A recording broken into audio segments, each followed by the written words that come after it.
Good evening and welcome to SimPlay Motorsport as we head into that mid-season stage of the championship. We're here back on the British soils for Snetterton in the Norfolk area of the United Kingdom. I'm Mathew Duffin, joined in the commentary box by Phil Raiden. Mid-stage of the season then tonight, the second race will mark round 12 of this championship, and what a championship it has so far been, in which Dan Davis started to go off in typical Dan Davis fashion, Phil, but in recent weeks has been reeled in by O'Reilly a little bit. It's made for interesting watching. Obviously, we've been on about this past season, how close the grid is, but with Dan now not kind of having it his own way into this mid-session break, is going to make the back half of the season very, very interesting. Yeah, and there's not many very long straights coming in the back end of the season. Well, Catalonia and maybe Valencia, for start-finish straight at Valencia, but I think the Lexus might start to struggle.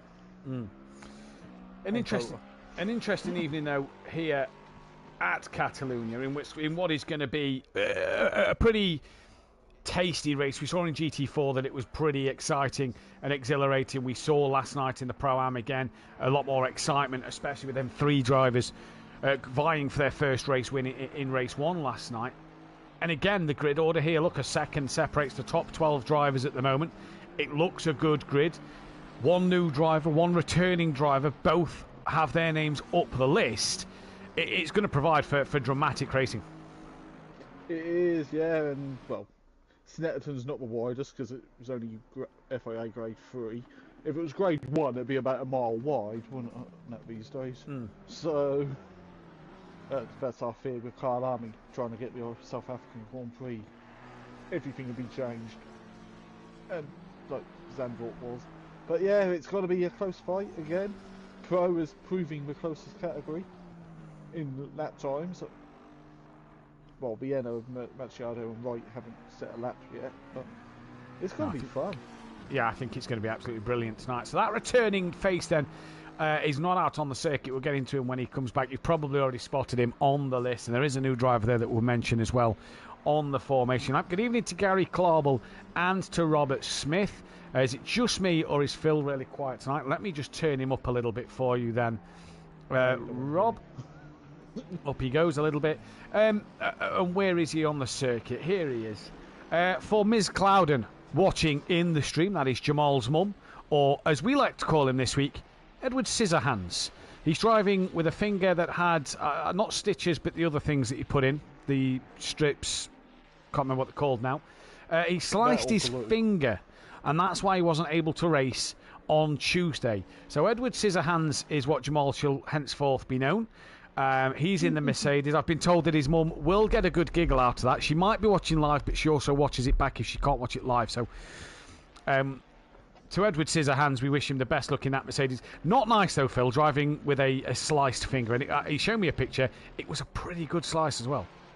Yeah, well, I used to do it all the time when I was working with paper. Paper was the worst thing to cut your hand open on, because it's such a fine cut as well, and it bleeds for ages, and leaves a good skin. You know when you've done it, yeah. Because you get, like, if you like salt and vinegar crisps like me, you put your hand in. Yeah, I found the cut. Yeah, and that's it. That's pretty much it. You know, it is as simple as that. Right, let's run you through the championship standings at this stage of the season. Then it is Dan Davis who leads the way, still with 791 points up for grabs. Dan Davis leads the way from Kieran O'Reilly. Skunky is then in P3. He's 103 behind. Overtaker's dropped to P4. Obviously missed last week. Should be here tonight. He has confirmed for tonight and will have to serve a qualifying ban. Max Mulder not here tonight. He's on 217. Michael Harris is P6 on 206. Michael Echo, a couple of wins for him, has propelled him up into P7, with Sebastian Witchrup not here tonight in P8. Matt Wright is in P9 with Ian McGowan 10th. Emmanuel Machado is P11 with Edward Scissorhands himself in P12. Tim Ventic not here, P13. Ben 14th. Darren Yeo, good second race at Monza. He's worked his way up into P15 then for the championship so far. So a good stage for him. Good few points last week for him out there at Monza. Paolo is P16 from Pedro Vienna. Then it is Mike Matthews down in 18th, not having the season that he once had in the 296. Giggle is in P19 with Blackmore in 20th. Sky Schundelmeyer and Gary Leach 21st and 22nd, the two Porsche drivers not showing their true potential, I feel, this season. Diz 23rd with Daniel 24th, Cosme 25th, Richard Beasley 26th, Rasmussen Ledger for crashing, and then the new drivers of O'Brien and Alex. Not really a new driver was Alex, who's racing in ARL as well. Yeah. Whereas And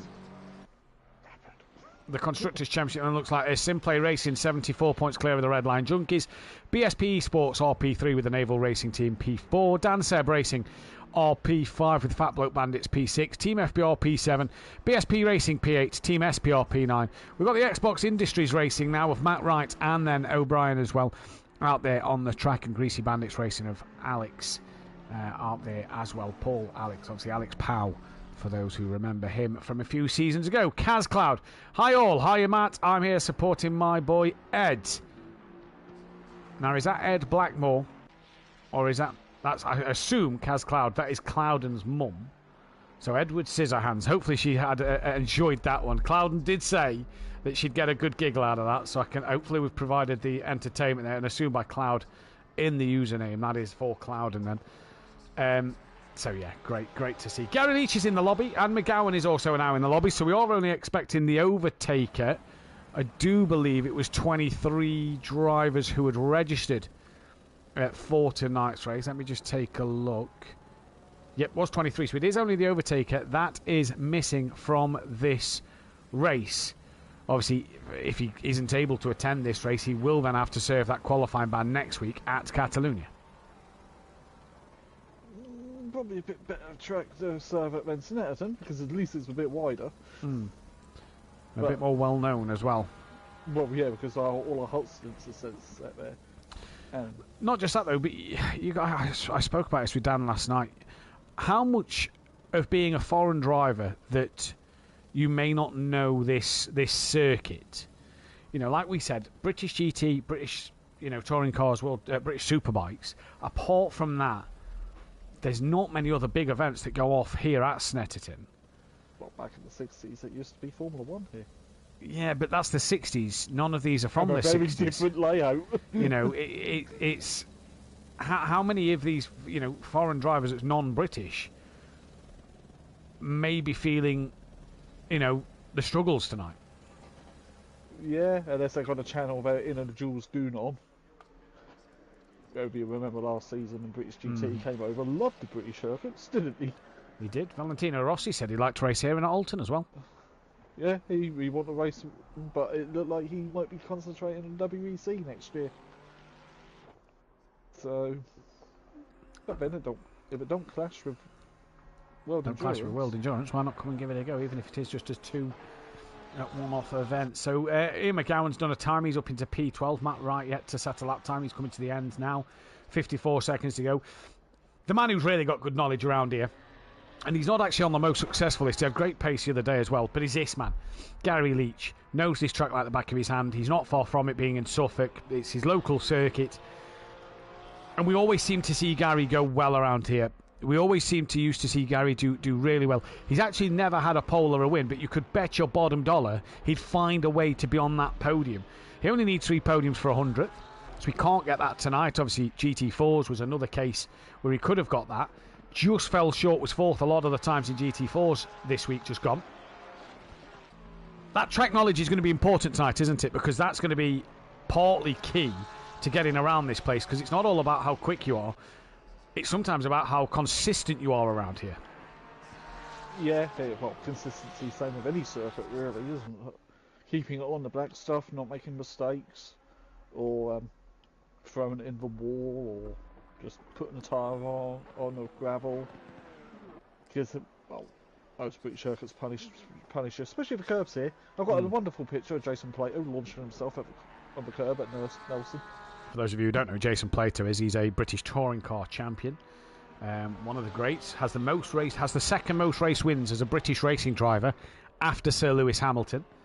As Gary Leach rounds the final corner. Good evening to the old sim racer in the chat. Will be interesting watching the pros to see if they can overtake you. We had a few trains last night, but it was great fun. Really tight track. Good evening to Fury's granddad and Chris, Ben's father. Used to live near Snetterton. My dad was in the RAF. We lived at Marham. I'm going to assume that's pronounced. That was 28 years ago. And now he's down by Thruxton, I do believe. Good evening to Peaceful Stepdad as well. We hit that 1 milestone on Tuesday night, 800 subscribers. We gained another 5 last night. Guys and girls, everybody, please keep on subscribing to the channel. Tell your friends, tell your family, tell your colleagues. Get subscribed to the channel. We want to try and be as close to 1,000 as we possibly can by the end of the year. I don't think we're going to quite get that 1,000 mark, but we want to be as close. We've got, 7 weeks still to go. We've got tonight and then the next 6 weeks after this still to go in the championship, plus a possible fun race coming. Whether that is streamed or not, we'll see at the end of the season. And we've got the finale of the Endurance Championship a week on Saturday, which is at Bathurst. It's 4 hours long, and there is rain around, so it's going to be an interesting one to keep your eyes on. Obviously, keep your eyes out if that will be streamed or not. Not quite sure who we are waiting on here.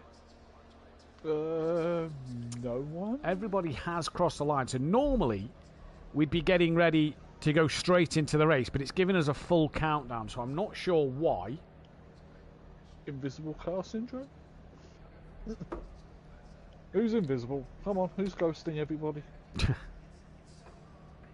Well, let's see what happens around this circuit then. Well, at least everyone's going to have a pit garage, because once you go over 28, people will be go inside the same pit boxes, because it's like with the touring cars, you get like the lower teams down in the paddock. Oh, now we're on the dummy grid. There is a car missing there. That must be Overtaker's grid slot.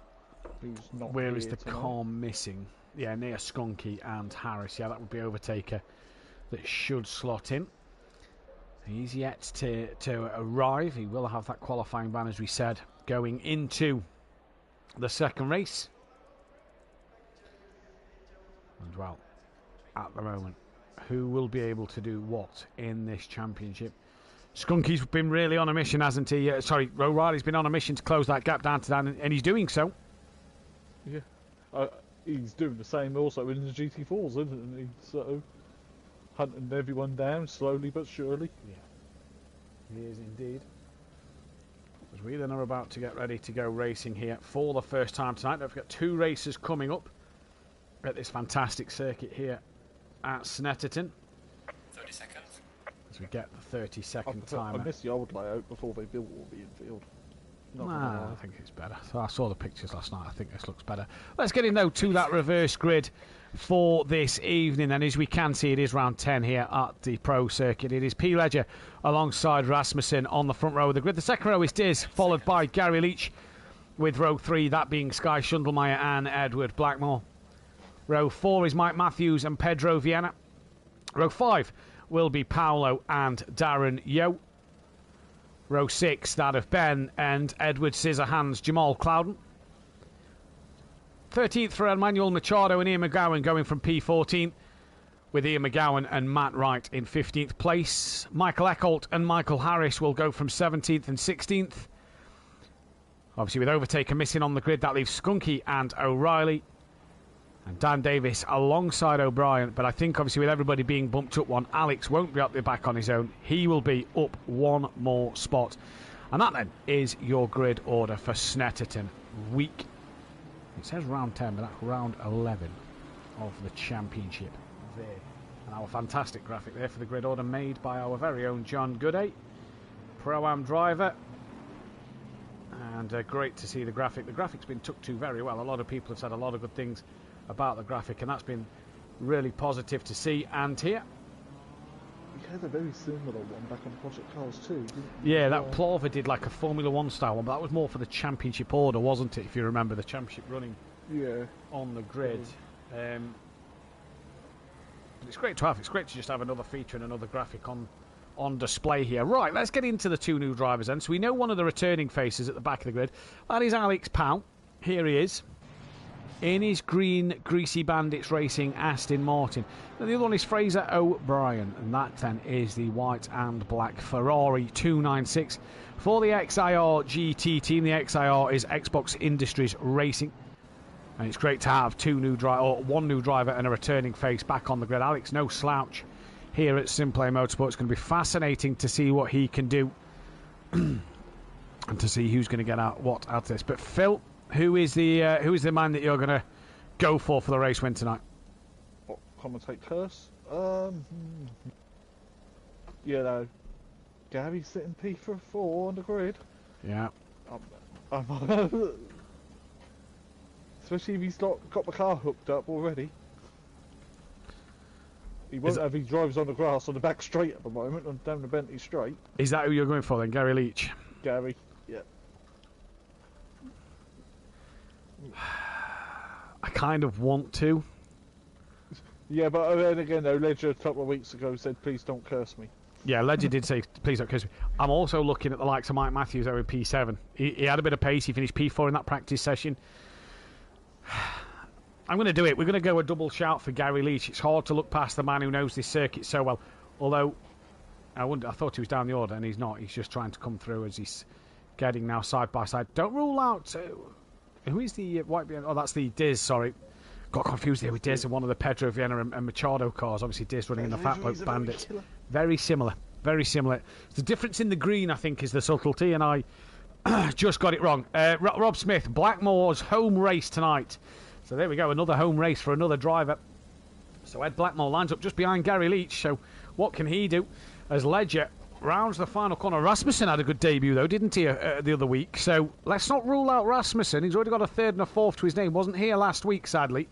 But he's already had a good couple of results to his name as well, Phil. So he could be one to keep our eyes on. But as we are now heading down the start line for race one of the evening, no overtaker in this first one, so he's going to lose out more points as well. But we are green and go, and who gets the best of starts? It isn't that of Gary Leach. In fact, he's coming back from a long way to go side by side with Diz as Ledger and Rasmussen are going side by side into turn one. Gary turns in, nearly gets greeted by that door of the BMW. Now Schundelmeyer's having a look in the background as well as Ledger manages to get away at turn one. Gary switches back underneath, drops it up the inside, and I thank your mama for the carrots early doors for Gary Leach. May have even opened the door for Sky Schundelmeyer as they come in towards Palmer's now for the first time. Through the left-hand kink they go, and Schundelmeyer tucks back in and underneath the back rear of Diz. Edward Blackmore backwards then at the Wilson hairpin. Who is that with? That is Michael Eckholt. He is with as well. So possibly an incident there between them two. But Patrick Ledger already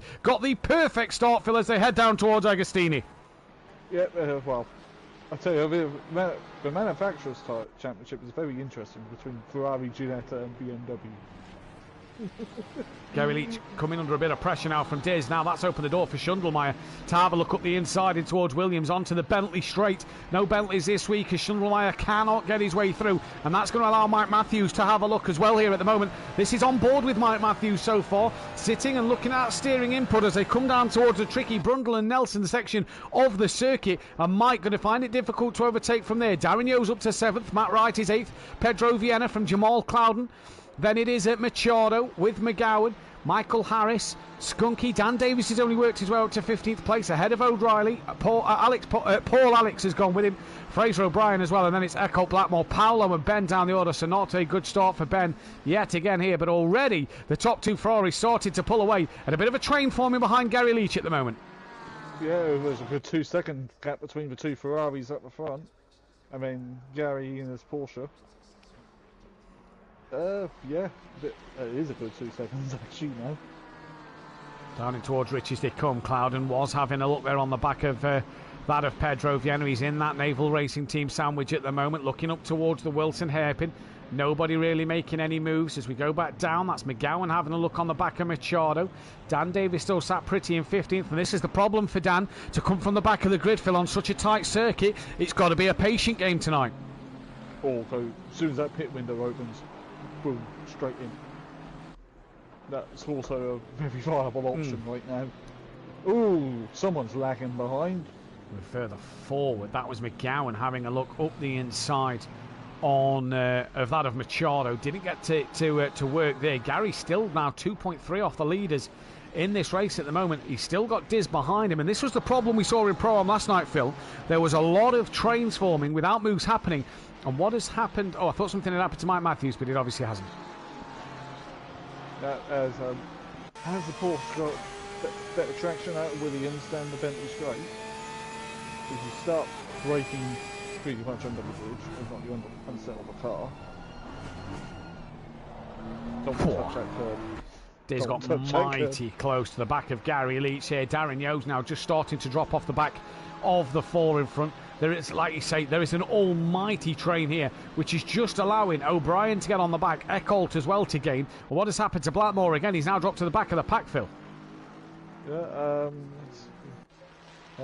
has he had another spin yellow? That car does not look happy. Gone through the S's into the bomb hole. No, it didn't look very compliant, did it there? As we're on board with Mike Matthews, close to exit to Sky Shundelmeyer. Jamal Clouden has got himself past then Pedro Vienna. In fact, Vienna's made a mistake somewhere because he's lost out to Clouden. He's lost out to Machado, who's got a slide on the rear, and so does Vienna now, as they both naval racing teams are flashing the lights from Machado there. I'm not sure why. Got it all out of shape on his own, and there's a bit of argy-bargy. That's one of the Viennas, that's one of the naval racing team around. Harris has also gone with him. O'Brien's got a massive slide on through the final couple of, through the Wilson hairpin, and then there from Machado as well. He's just made contact with Harris as O'Reilly's gone into the wall. Absolute chaos. Dan Davis got through all that, as did Skunky, and as did Paul Alex as well. It looks like Paul Alex has got past Dan, so maybe Dan got caught up in a little bit.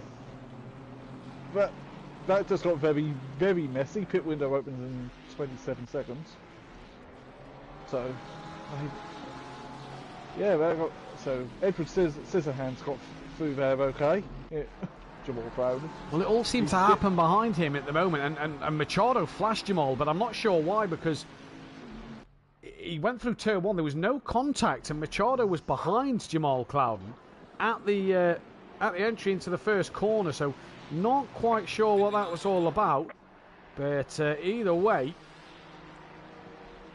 yeah, that is what it is. Pit window has opened up though here.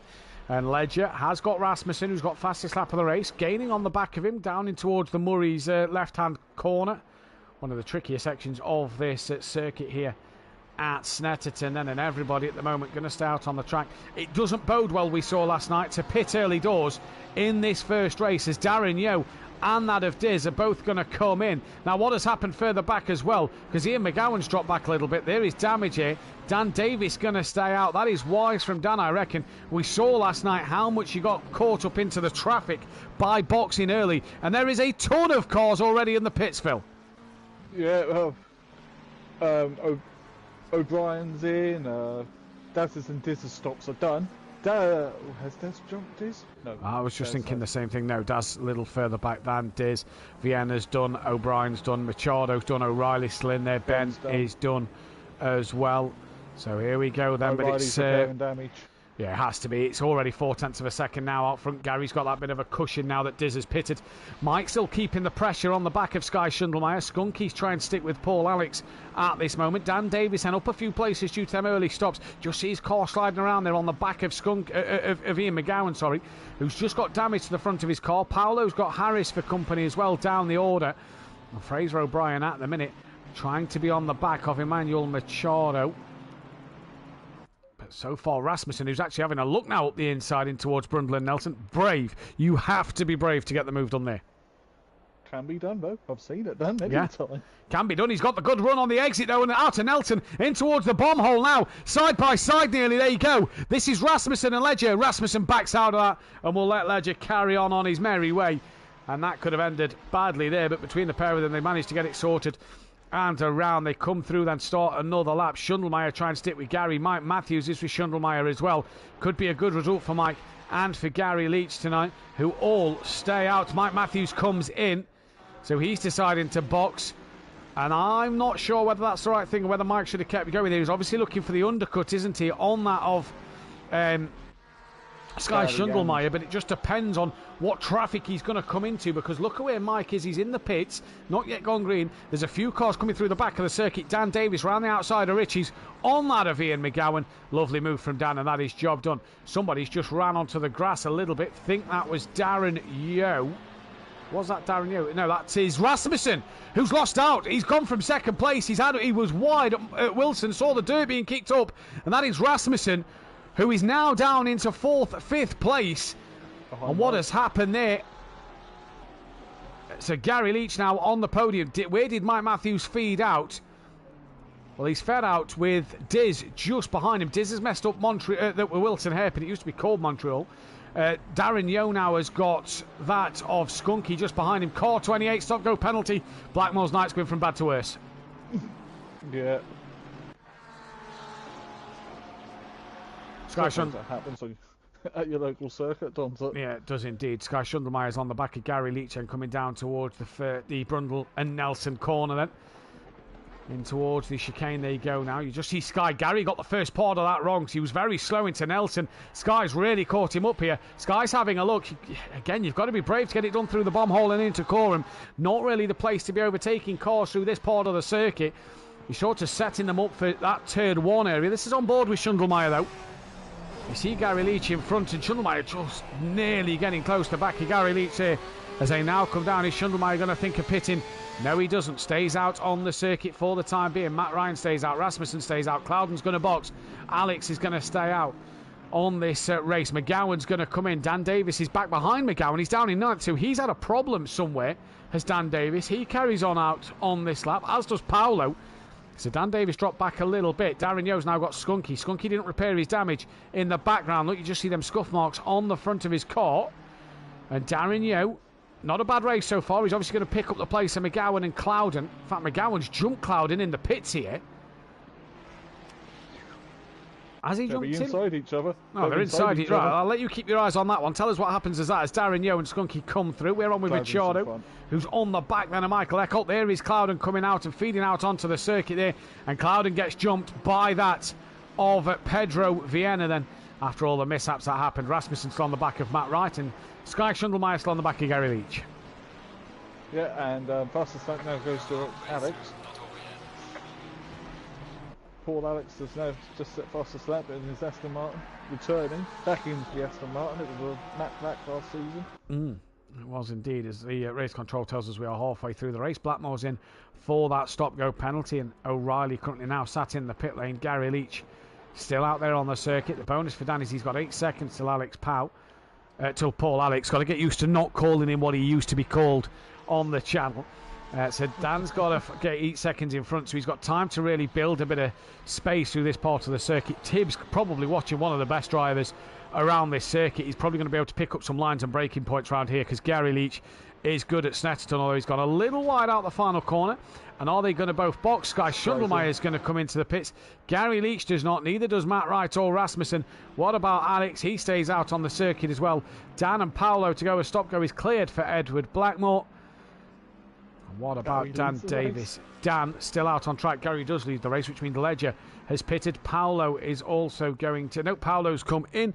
And we're now with Mike Matthews, who is net 4th place before the pit stop. Sky Schundelmeyer is exiting the pit lane. Ledger's already out. Schundelmeyer, has he got out ahead of Mike Matthews? There he is. You can see him on the left-hand side of the circuit now. Here comes Mike Matthews. You cannot cross that white solid line. Schundelmeyer comes out the pits ahead of Mike, but it is as close as it was before they pitted. Yeah, so the undercut definitely didn't work this time round for Mike, because he's back looking at the rear of that Porsche again. He is indeed. O'Brien now has the fastest lap of this race, and it's Matt Wright who's half a second off the back of Gary Leach, so there's no respite for Gary here. No matter which way he looks, there's always pressure. No more. Matt Wright got on the outside on the outside part of the grass at Oggies, and that spits him out into the wall, and across the grass he goes to rejoin onto the circuit.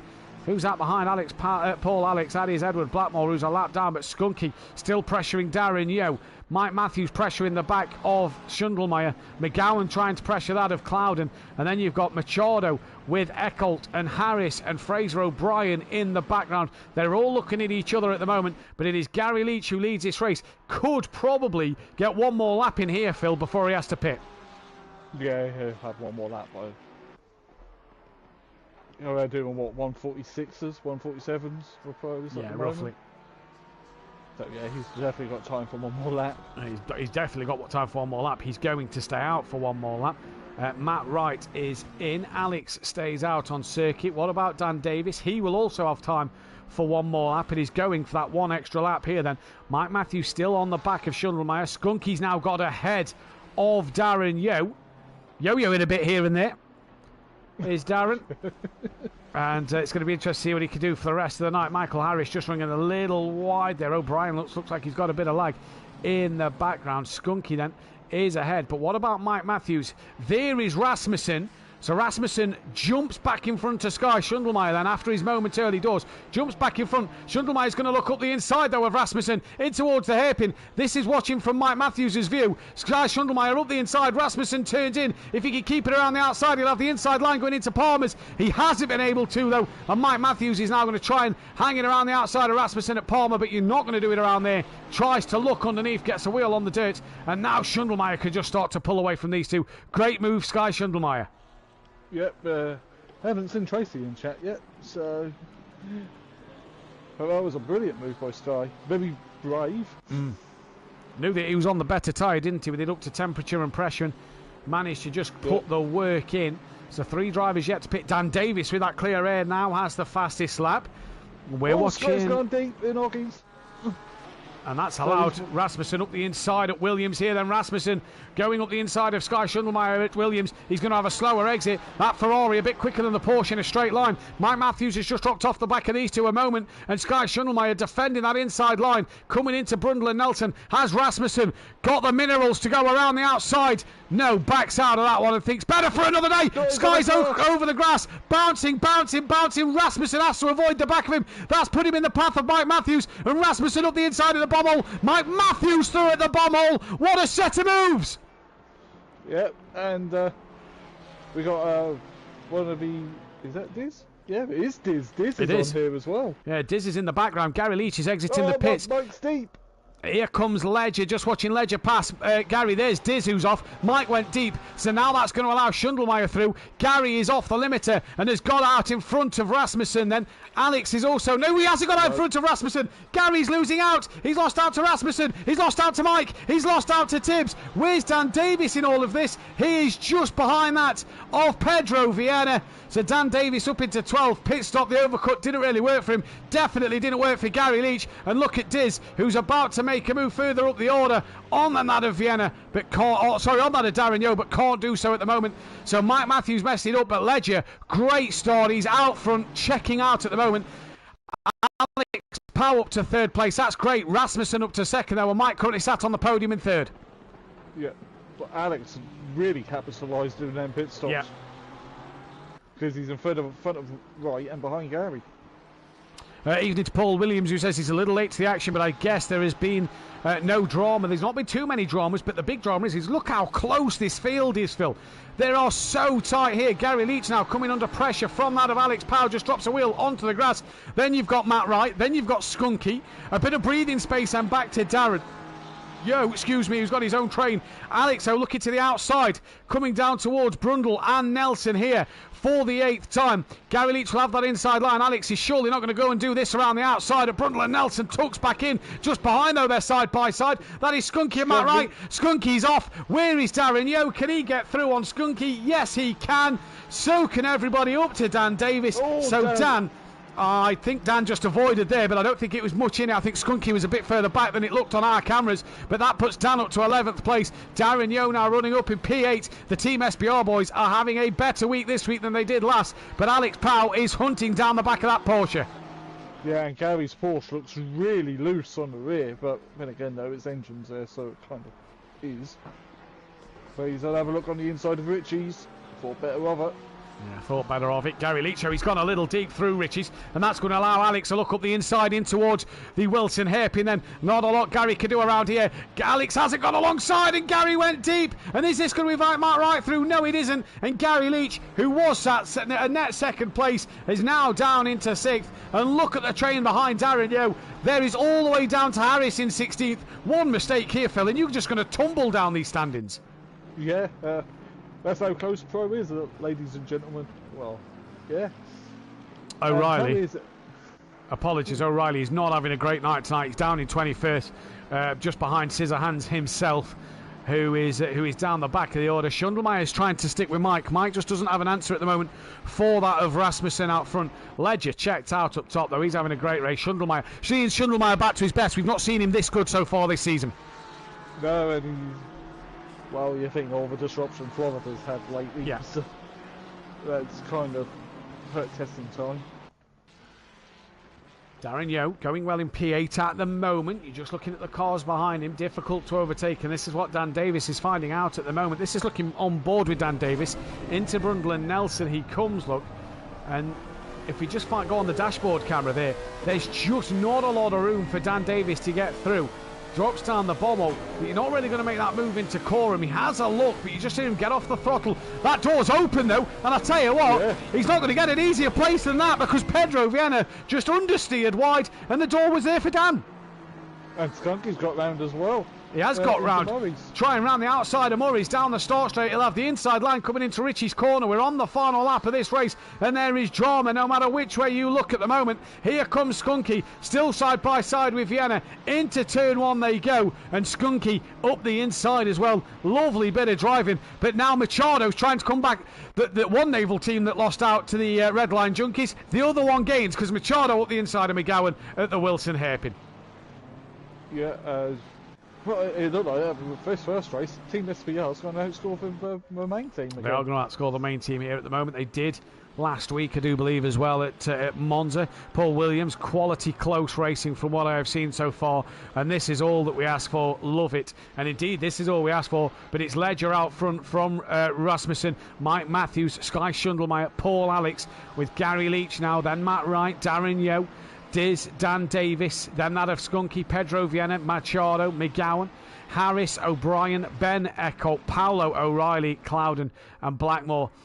Blackmore, who's nearly a lap down, but as we come back towards the Pedrick Ledger, then he's just rounded Brundle and Nelson. And what a time this is going to be for the young man, yet to take a race win at SimPlay Motorsport. We enjoy crowning a new race winner. He's not been on the podium so far this season, but here at Snetterton for round 11 of the championship, he's got one corner to go of Murray's. He's not put a single foot wrong, and it is going to be Patrick Ledger who will take the first win of the evening here at Snetterton. That is a very, very good drive from the young man. Rasmussen's going to come home for a second place. Lovely job from him. Mike Matthews back on the podium after quite a while off it. That is P3 for him. Sky in fourth, Alex fifth, Gary Leach sixth place. From then Matt Wright, Darren Yeo, Diz dropped down the order at the end, so it was Skunky 9th, Pedro 10th, Machado 11th, McGowan 12th, Harris 13th, Fraser O'Brien 14th, Diz 15th, then it's Dan Davis down in 16th place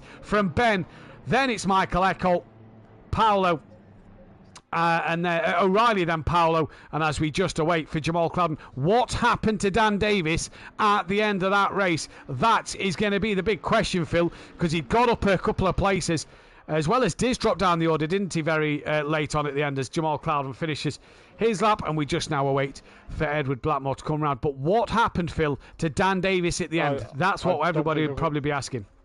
I don't think I've got enough time to scroll through the replay to get there, because it takes forever to load. Gary Leach, great result for him. Darren Yeo, P8, good result. Sky Schundelmeyer in P4, fantastic for him. Ben down the order in 17th, not so great for him. Or for O'Reilly in 19th place. Paolo is 20th. Not too great from him. Skunky then managed to recover back up to 9th. Good points over his championship rivals in this first one. McGowan come across the line for 12th place. Jamal Clouden down in 21st. Diz was dropping down the order to 15th as Blackmore now comes to the line for 22nd. Matt Wright crossed the line in P7. Eckholt crossed the line down in 18th place. And as we know, O'Brien... Dan hit Diz in the S's. There we go then. O'Brien finished in 14th and Alex Powell rounded out the top 5. That was the opener to tonight, though. We'll be back in a few moments' time with the second race of the evening. Don't go anywhere.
Welcome back then, SimPlay Motorsport here for round 12 of the season.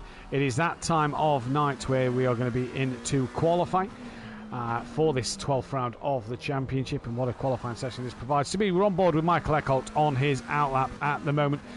And once again, a reminder of the championship standings so far. Don't forget, all standings are provisional. Drop scores will be calculated at the end of the evening if you want to keep your eyes on the up-to-date championship standings before we announce them next week.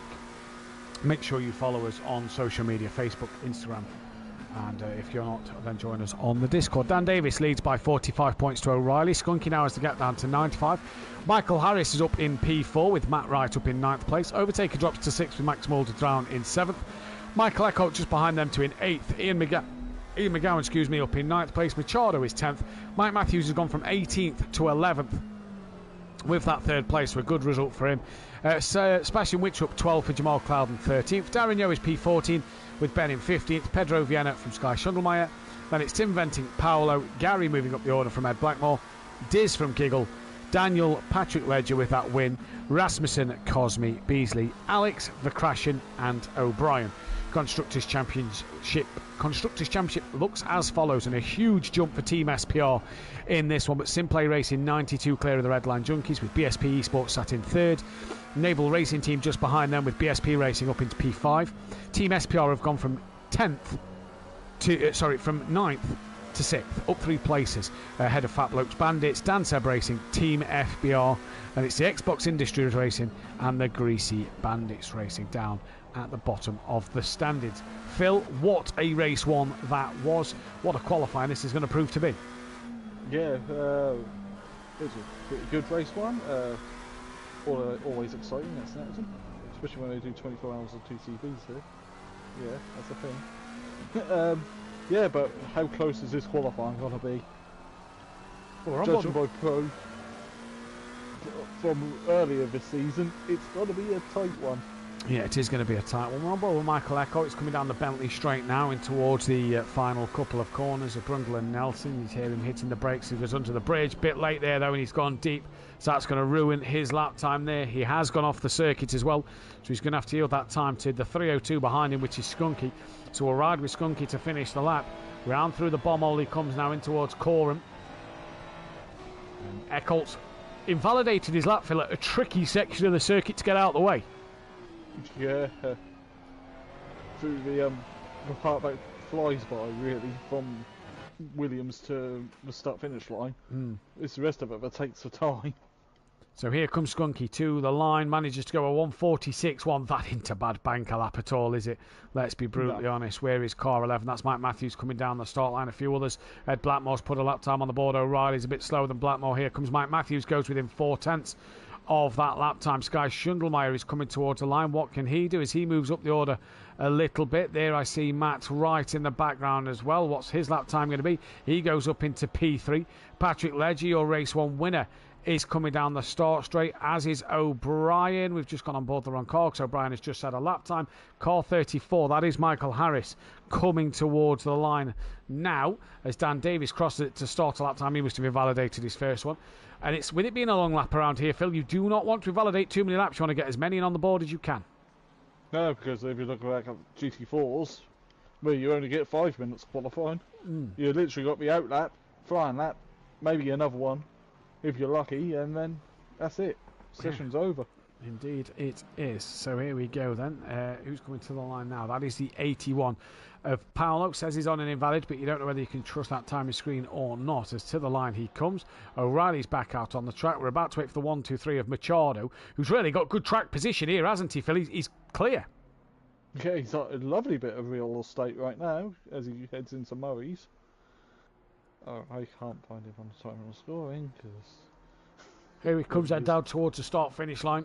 Emmanuel Machado, P21 at the moment. Towards the line he goes and doesn't set a lap time. Then the 302 is on an invalid one. I believe that's Mike Matthews. No, it's car 28.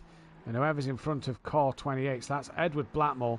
Believe that is Jamal Clouden just at the front of this pack, with then that of Eckholt. So let's see where Jamal Clouden goes. Up the order, Eckholt into 8th. Blackmore stays where he is. What about Mike Matthews? Does he get any closer? He does get a lot closer. So good lap time there from Mike Matthews. Ben puts it up into 7th. Tibbs now goes up into 5th. What can Matt Wright do? He's going to stay P6. We look for Patrick Ledger, race winner. He's down in 13th at the moment. He moves up into 7th now. Now we're looking for that of not O'Reilly but O'Brien, who moves up into P4. What can Dan Davis do? Here at Snetterton, took pole last season. He's only 3rd place behind his teammate Phil as Michael Harris tops the timing screens in the Lexus. Yeah, there's one Lexus at the top. Where is Dan? Darren Yeo, 16th place. That's all he's going to get at the moment. Pedro Viana, 2.4 off the pole. Goes up to 14th and makes it within 1.4 off the pole. Car 81 coming to line. That's Paolo to finish his lap time. Yep. So Dan only got into P4 there. 5 tenths off. So it's a bit of more of a spread at the moment. A nice little spread, though, as well, isn't it? Machado, the only one to not do a lap time. Alex did say that he would start from the pit lane tonight. Obviously, if he's here then in future weeks, he's obviously going to be able to put lap times in. Only signed up as a reserve for as and when he can race, which is going to be good if we see Alex a bit more frequently again. Here comes Machado to the line. And once again, doesn't set a lap time, Phil, so invalidating them somewhere. The 302's coming back around, though. That's Skunky, who now needs nearly 4 tenths of a second. Yeah, to get pole back from Harris. No. Nope, nothing. No, can't do it. Michael Eckholt down in 13th place. What can he do in this one? Bumps up to 5th place. Now here comes Edward Blackmore. Can't do anything about it. What about Mike? Doesn't need a lot to get past Skunky in this session. No improvement for him. Where is then... Ian McGowan improves, though, Phil. He's gone up into P3, so he's moved up the leaderboard a little bit. Where's Matt Wright? He's down in 11th place. He pulls over. He's done.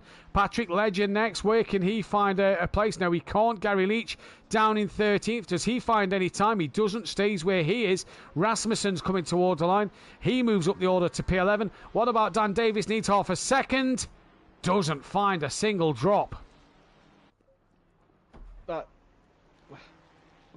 Yeah, he's behind his teammate. He is behind his teammate. Darren Yeo to the line now. 1.9 off that pole. Finds 2 tenths of a second. That's all he can find. Pedro Viana is then next up. Schundelmeyer must have had an off somewhere because he's only just coming through now. Car 81 will be next on a valid. That is O'Reilly just in front of him, but I don't think O'Reilly is on that valid lap time just yet. Machado has got the best bit of area on circuit, isn't he? He's got all this space. Where's he invalidating though? Is it in the Murray? On the exit of Murray's? Has to be on the exit of Murray's. It has to be as we're on board with him. We can't see the dot going blue. Is he just that's too wide. It's not gone light blue. Well, it's not gone light blue there. We've just changed the cloud and back. It's not gone light blue. So hopefully this time it will keep his lap time in date. And it does. He goes P9. Yeah. So there we go. P9. So everybody now finally gets a lap time on the board with just under 6 minutes left. Is this the stage of qualifying, Phil, where they're possibly going to change tyres and put a fresh set of boots on?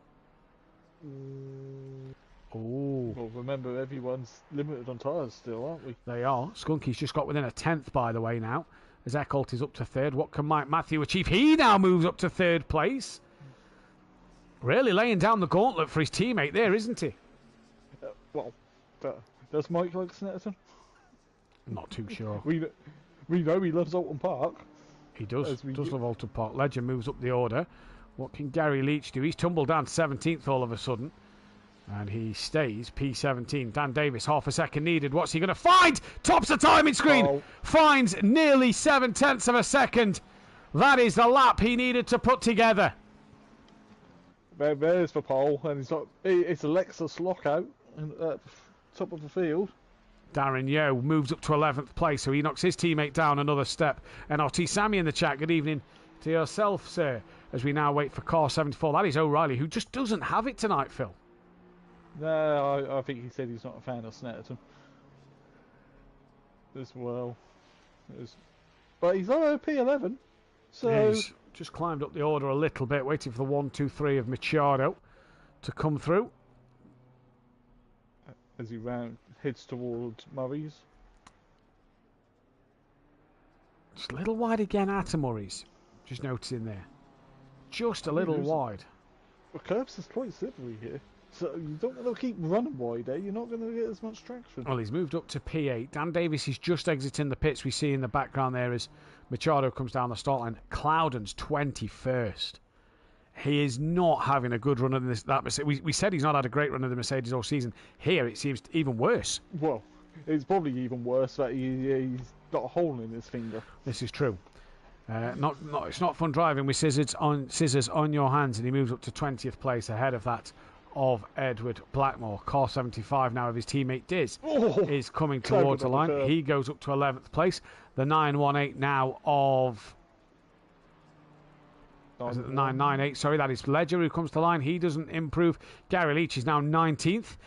Moves himself up into P14. Finds himself 0.3 of a second. What about Rasmussen, who doesn't really find anything there? Eccles sat in P5 at the minute. Can he knock Mike Matthews down? No. Gets a bit closer, though, to knocking them down. Let's go, Machado, says Sammy. Lexus, it's a naughty beast, says Paul Williams.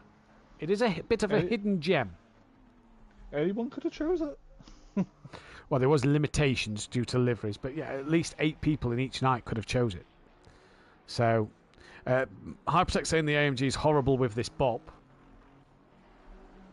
So, obviously, experience from last night. O'Reilly to the line he comes. Nothing there. The 664. I suppose looking at Hypertech's comment there, though, is surely that's how good the Mercedes is, though, around this circuit without the bop. So the bop should just neutralise it. Put it in the wall. McGowan, no improvement in the Ferrari. He stays P7. Machado to the line. Darren, sorry, go on. What has Vermert got here? Let me have a look at the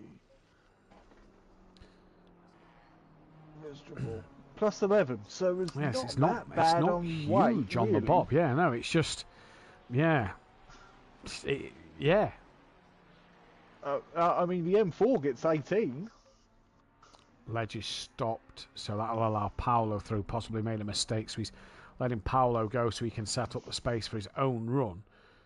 Is Ledger playing this possibly a little bit cleverly here? Because if we look at him, still a yellow flag, Everybody's got past him. Let the 112 go a bit further, which is Eccles, and then Ledger can have such a good free run down towards the line. Paolo doesn't improve. He does improve. He moves up to 11th. Where's Rasmussen? He's down in 17th. No improvement for him. What about Michael Eccles? No improvement for him. And Ledger, we know, is not on a quick one. What about Mike Matthews now? 4/10 off the pole of his teammate Dan Davis. I'm sure he'd love to make it a SimPlay Racing lockout on the front of the grid. He's had a good start to his night as Mike Matthews. Harris is still in the pits. Here comes Mike to the line. Finds no time there. Neither does Ben.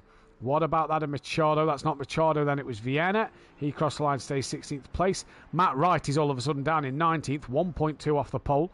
O'Reilly is now 11th. And the next car on a valid lap time is that of Machado. Don't forget, if you are new to the channel, please hit that subscribe button. We're aiming to get as close to 1,000 subscribers as possible by the end of the year. We got to 800 on Tuesday night. We managed to get a few more last night. And this is going to be fantastic to see what we can do around this place here. New number, 800. Yeah.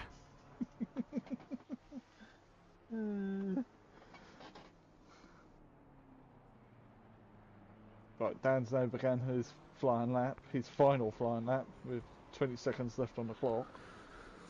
Not just last night, the whole start of the season for me. Someone put that AMG on the winning constructors, and now I'm where I am now. The car feels completely different to how it did before.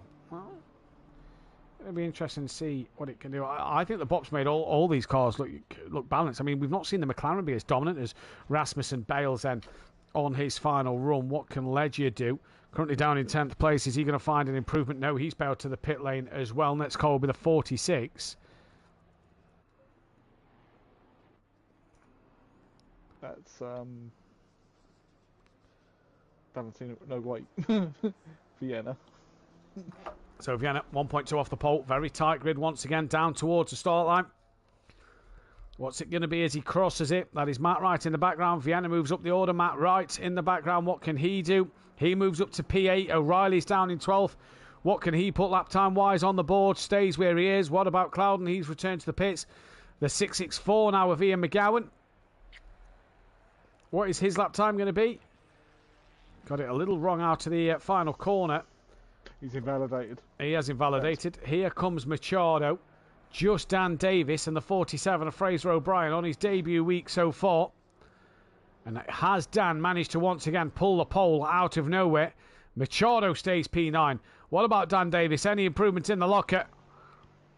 If I can hit it off in case. Well, he's already P1. We don't need to shout tonight. He's already P1. He doesn't find any time there. Fraser O'Brien, though. Could this man take pole? Half a second he's needed in the Ferrari 296 on his debut. Stays P6. A bit premature. Just a little bit premature. So Dan Davis this season, in every qualifying session, bar one, has taken pole. That one was week 3. So where was we at week 3?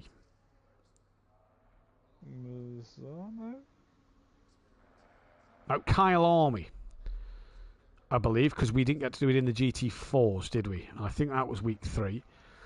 Cracking qualifying by Harris, though. To get put at P2. Cracking qualifying.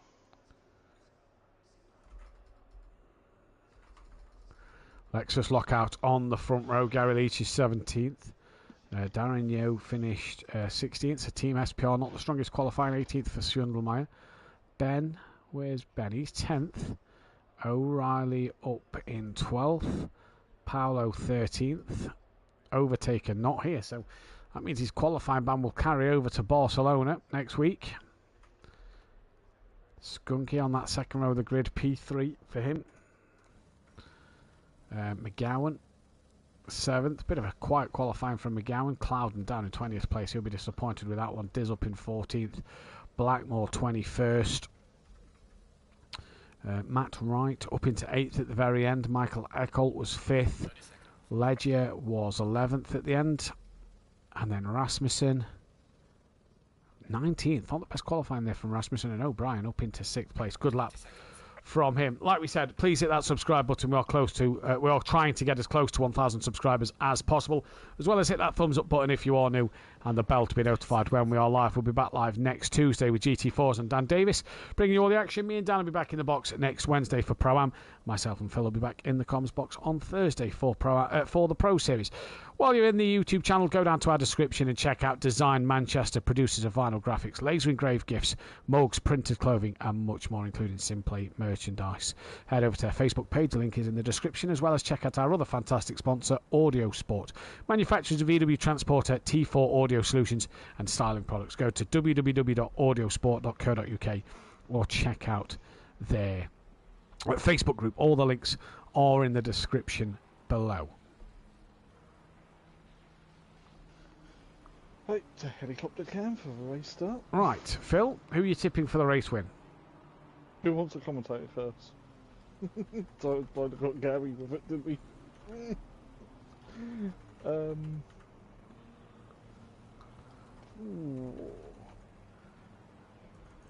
Who wants it? Who wants a curse? I mean, it's not about who wants a curse, it's about who you think's going to win. I would like to see Harris win, to be brutally honest. I think FBR needs a win in the stable. Yeah, they've not had one for a while, have they? No.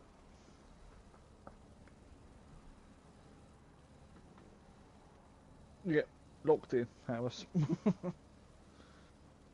No, it's going to be Gary from the back.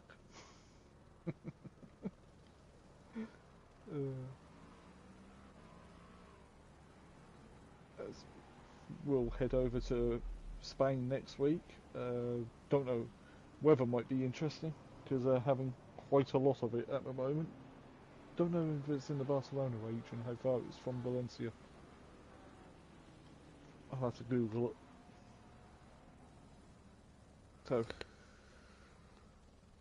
So the poll's gone up for tonight's second race. Get your votes in on who you think will win that one. Obviously, Overtaker not here tonight, so he's going to be Another week and no points. His drop score was already last week for him. So that kind of now, 2 weeks, you know, you get your drop score as 0, you think maybe you're still in this championship chart. That kind of knocks him out of this championship play right now, halfway through the season. He's already 169 behind. Same for Max Mulder, 171 behind now. So they're going to struggle to come back in that one. But, yeah, qualifying ban at Barcelona, probably not as bad as here. No. Though, well, we'll find out, because it's a little bit easier to overtake if you've got the ponies down the start-finish straight. We know that Mustang has. But Mustang has, but it might be bopped quite heavily as well, because it's one of the newer cars, isn't it? In the game. Whilst the Lexus is quite long in the tooth. Yeah, it is indeed. So we come round Coram then, ready to get into Murray's to start the qualifying period at the race sort of 2 here after the formation lap. 22 cars. Lexus front 21 row. cars. We've lost someone, have we?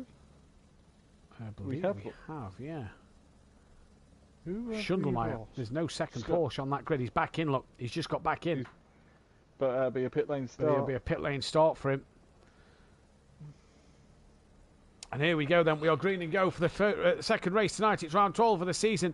And Dan Davis gets away well there. Pretty decent over Michael Harris. Mike Matthews and Skunky pretty matched as we just dropped down towards Michael Eckholt then. He was side by side with O'Brien, who gets on the grass. A little bit of contact there. Nothing major. McGowan's now looking up the inside of him as we come through in towards the Wilton hairpin. That is now Harris who's losing out then there to Skunky up the inside. Harris will slap that inside line now heading into Palmer. But Dan Davis already getting the early lead. Skunky right around the outside of Palmer, manages to keep it all together. That is a great move, squeezing Harris, leaves that car's width. Harris so coming down towards Agostini, earlier on the brakes than Skunky, but comes back up the outside of Skunky, and that is absolutely fantastic. Who's the contact with?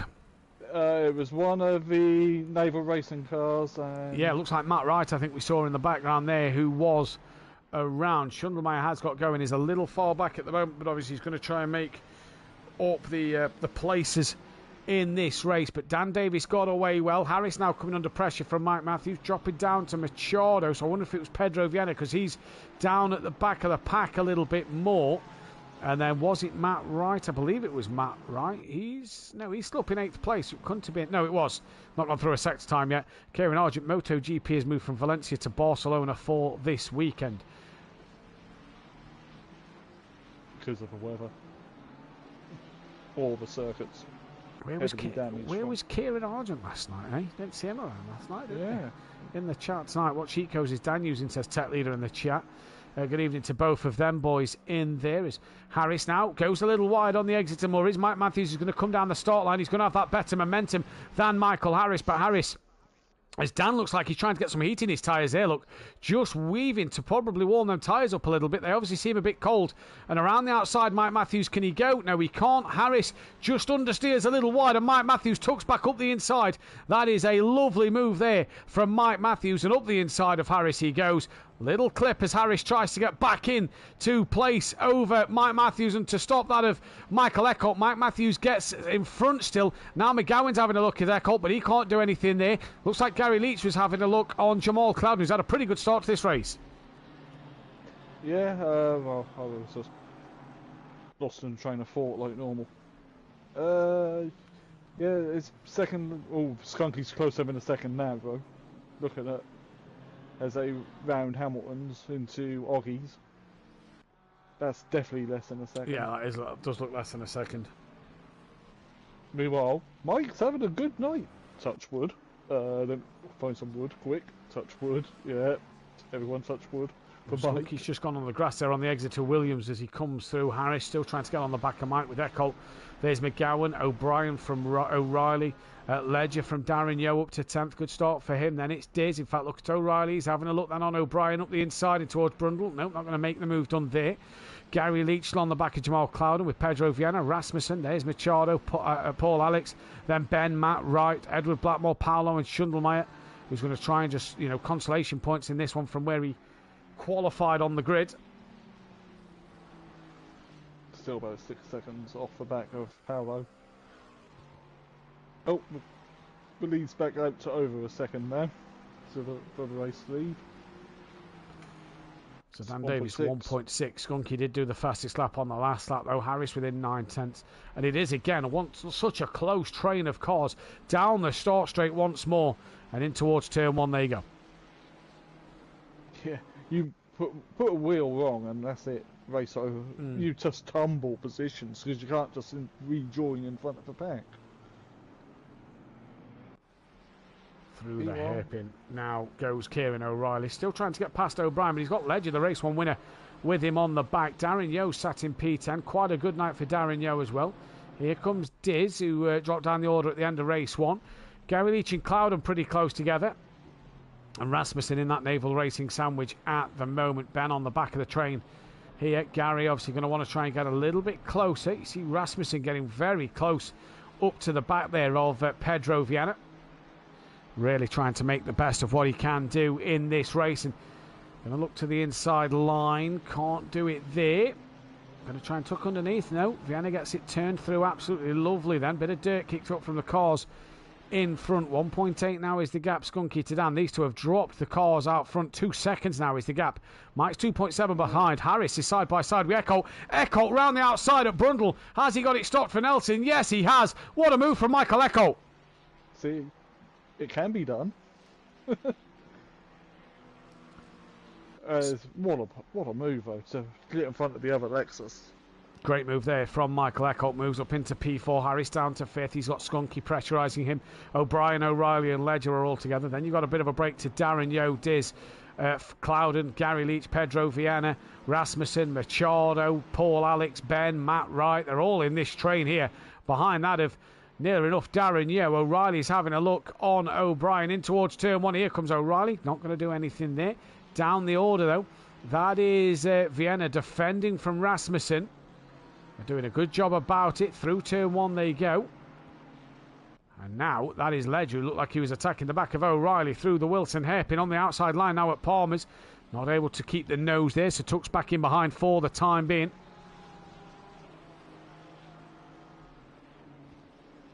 Through they go now.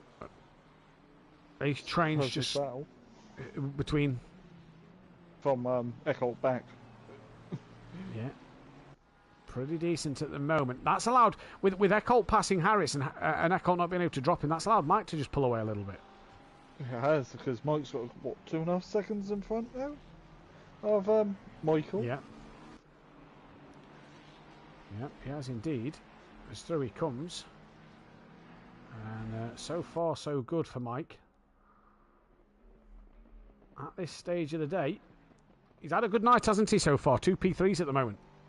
He has. I would say he could be a contender for something, but I don't want to jinx him. We know what Mike's like, with a pirouette here and there.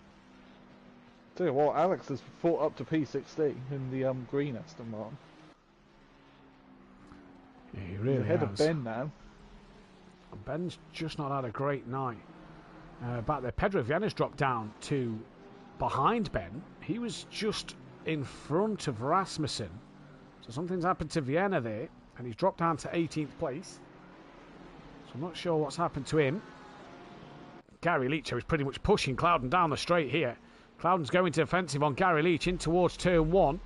Not quite enough alongside. Rasmussen's now having a look at the back of Gary. So Gary's attacking and defending here.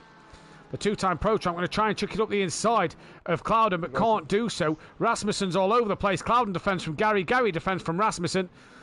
And we are as we are, and Gary finds an inch, but taps the back of Clouden, unsettles both cars, and now Clouden gets away with it. Rasmussen's going to look up the inside then of that on Gary Leach, and Gary Leach managing to hang it around the outside of Palmer's. Now here comes Machado, can't get it done. They're still side by side. Gary now tucks in behind that of Rasmussen, and Machado's going to look up the inside of Gary Leach towards Agostini. Gary around the outside, can he hold on to it? They're going to come towards Hamilton. Another bit of door rubbing there between Gary and Machado once again, and Machado can't get through. No. Well, Gary's got his elbows out, haven't he? He's got to have. He's gone deep at Oggy's, and that's going to allow Machado to have a run in towards Williams. Gary just on the grass a little bit there through the exit of Oggy's. Now into Williams. Gary manages to bring it back to the apex of the corner, and he's hanging on for his life at the moment. And look who's on the back of Machado now. Here's Alex. Meanwhile, Diz is having a look this way and that way around Daz. Or Darren Yo. So there's battles pretty much everywhere, apart from the top four, because if you look at that, I'll say top three at least, because Eckholt's still got Harris on the back of him, but it's 2.9 nearly separating the whole from Dan to Skunky to Mike, and Mike to Eckholt here. Pretty much gapping wherever. Skunky's now got the gap over 3 seconds to Mike, and Eckholt's caught Mike slightly. But as we drop back down towards Jamal Clouden here, Edward Scissorhands himself has got Rasmussen right over the back of him. And Jamal, well, he didn't cut his way through the field at the first part of this race, but Rasmussen just gives him a tap up the rear. That's going to unsettle the car and send him wide. Rasmussen now is going to get the run up the inside. He's already got the place done, and I'm sure Clouden is going to be a bit disgruntled with that one, as they're all trying to slash their way through. Here comes Gary Leacho now to the outside again at Palmer's. He's really trying here, is Gary. Paul Alex has now got past Machado. So that's another move for Paul Alex here. Great stuff from him. And all just such a good fight in this mid-pack. Yeah, well, someone's got to have a little snip, haven't they? As we were doing scissor puns. Yeah, see what you did there. It's down towards Hamilton. They come now out of Agostini through Hamilton. Clouden's lost out to Rasmussen. He's going to have Gary Leach with him momentarily. There's Alex. There's Machado. Then it's Ben, Pedro Vienna, Matt Wright, Blackmore, Paolo, Sky Schundelmeyer, not yet on the back of this pack. But out front, the top three really, have just checked out here, haven't they? Yeah, they have. Again, another good night for Ferrari. We need more Ginettas than GT4. At the minute, it's going well. Eckholt did pull another 2/10 off of Mike at the moment. Still got Harris within half a second. Then McGowan. There's Fraser O'Brien. Good debut from the young man. Kieran O'Reilly, P8. Patrick Legius, P9. And it's Darren Yo with Diz a couple of tenths behind. They've had a few battles this season already. Another ding-dong to be had tonight. Then it's Jamal Clouden, who's got Gary Leach and a train of cars behind. Clouden's wide, coming into Coram. Gary Leach side by side through Coram. Clouden tries to squeeze Gary, and Gary sneaks up the inside and through.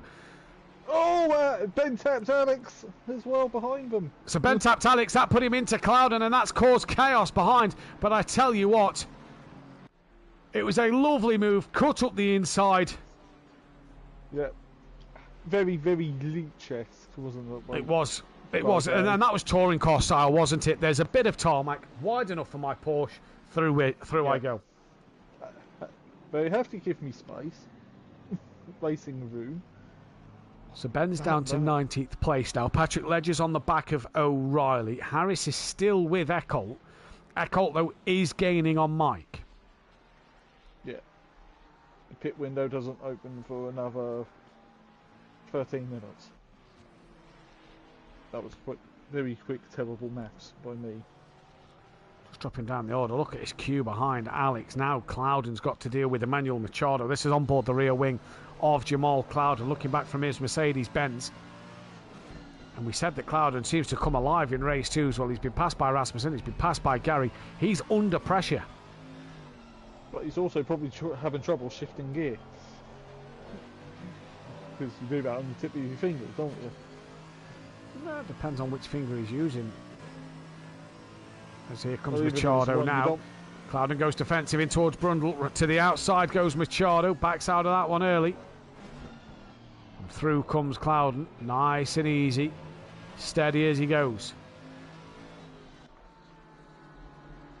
Dizzy's on the back of Darren Yo. That gap looks... It says it's 4/10, but it looks a bit further than that. That looked about 6-7 tenths? Yeah, Rasmussen looks a bit closer to Diz than what Diz does to Daz. See as they come across the line. Yeah, 9 tenths, so yeah, it is a bit bigger. Rasmussen's a second behind. How's Clouden going to fare down the start straight over that of Machado in the BMW behind? Alex is with them as well. Into turn 1, Machado's got it tucked underneath of Clouden. Clouden's onto the grass. He's bouncing all over the place. Lost control of the car. And that fence isn't there. You would be into the cornfield like Tom Chilton and Gordon Shedden a few seasons ago. And that is going to hurt Clouden. They don't just grow corn in there, they grow everything in there. And it's literally, single seaters just disappear. It's like, where's it gone? That field. That's Clouden done though, isn't it, you feel now? That's probably his night. Yeah. Walking wounded, trying to get points. Because points mean prizes at the end of the day. Well, indeed they do. This is Ledger. Unless it's on your driver licence. You don't want them on that. It doesn't, Paul Williams, I couldn't agree more with that the AMG just doesn't seem to favour Clouden. Doesn't look comfortable in it at all. And for Ledger here, he's on the back of O'Reilly. Trying to just get closer, Diz. Excuse me, closer to Daz once again. And that does look a little closer now. And he's brought Rasmussen to play as well. Yep. Just at an interesting stage of this race though now, Phil. Well, maybe some of the cars are going through that phase, you know. The phase where they just don't want to grip because the tyres are grained up a little bit. Yeah. Completely agree with you. As down the start straight, Daz comes now. So looking back from Davigno's car. There is Diz and Rasmussen, as you can see.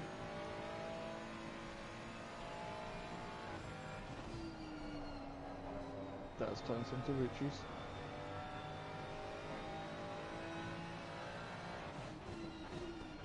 Not really defending yet because Diz isn't quite close enough, and Diz mirrors. Yeah, a full of Rasmussen. If we go on board Diz's rear wing, look, there's Rasmussen. So interesting to keep our eyes on this fight. Harris still hasn't been dropped by Eckholt. Harris is still keeping Eckholt within his sights.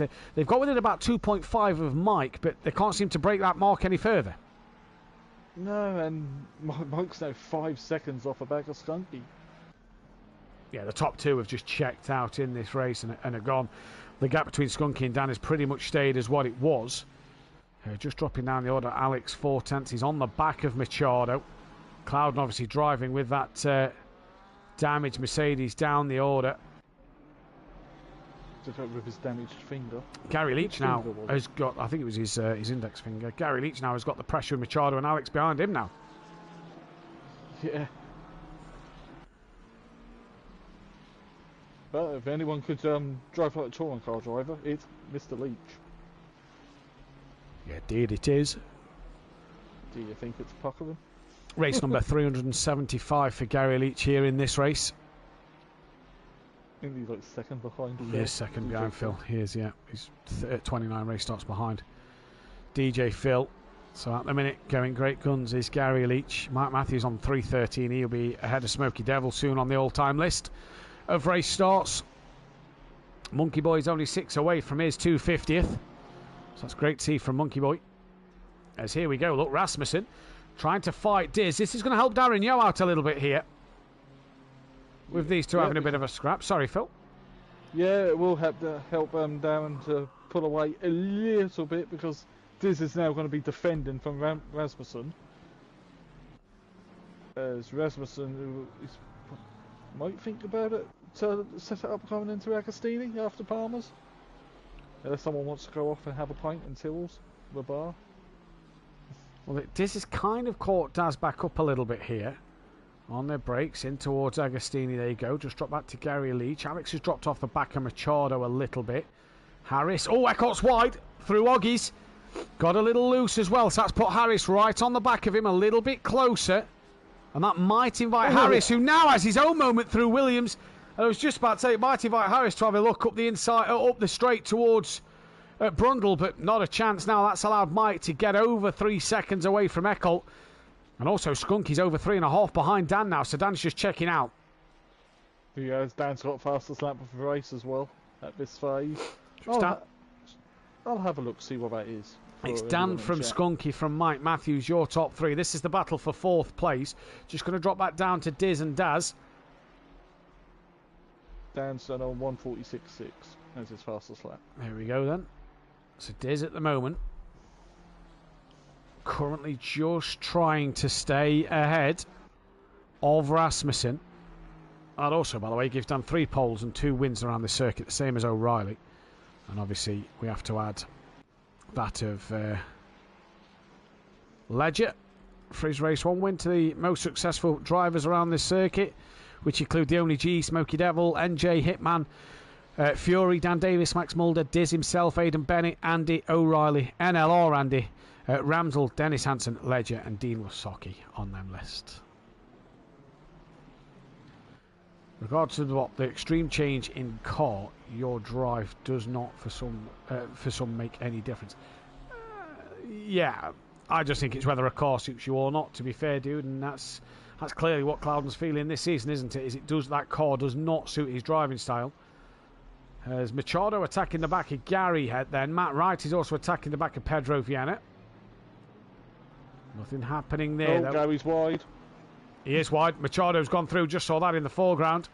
So Gary's wide through Agostini, and that's allowed Machado through. And Harris still gaining on the back of Eckholt here. Mike can't seem to properly drop these guys. Skunky, by the way, has dropped to 4.2 behind Dan. And Mike's now 6.7 behind Skunky. So what are them two lapping compared to Dan? Because Dan is just flying at the moment. In fact, I think Mike's made a mistake, actually. Because Eckholt's within a second. He's wide again on the exit curve out of bomb hole into Coram. So Mike's starting to just make a couple of mistakes. Darren Yo's being given a little bit of respite here. Oh, there we go then, Paul. I did think your message didn't make some sense there, but we got there in the end. Yeah, I agree with you. I think drivers it doesn't help as well when drivers seem to change what car they drive so many times. I like a front-ended GT3 car. Diz defending from Rasmussen now, pulls back into the braking zone. Thought Rasmussen for a second was going to have a look, but he followed him through just a little later. And this, look, you're just seeing Daz just starting to pull away from these two. And Mike Matthews has now got Eckholt right with him. That's now 0.4 of a second. So what is happening to Mike here? We know Mike likes to run a low tyre pressure. As he just possibly saw this Richie Michel last night. All them pressure's just probably a little too low.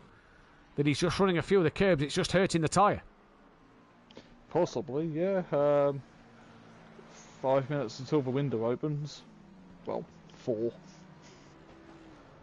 But yeah, Mike's car's just died, unless he's gone through that graining phase. Well, he was 3.5 seconds clear at one stage. He's now within 0.4 of Eckholt. So Eckholt's obviously done something right this time around. Yeah, and Harris has fallen off a little bit off the back of Eckholt as well. Yeah, he has.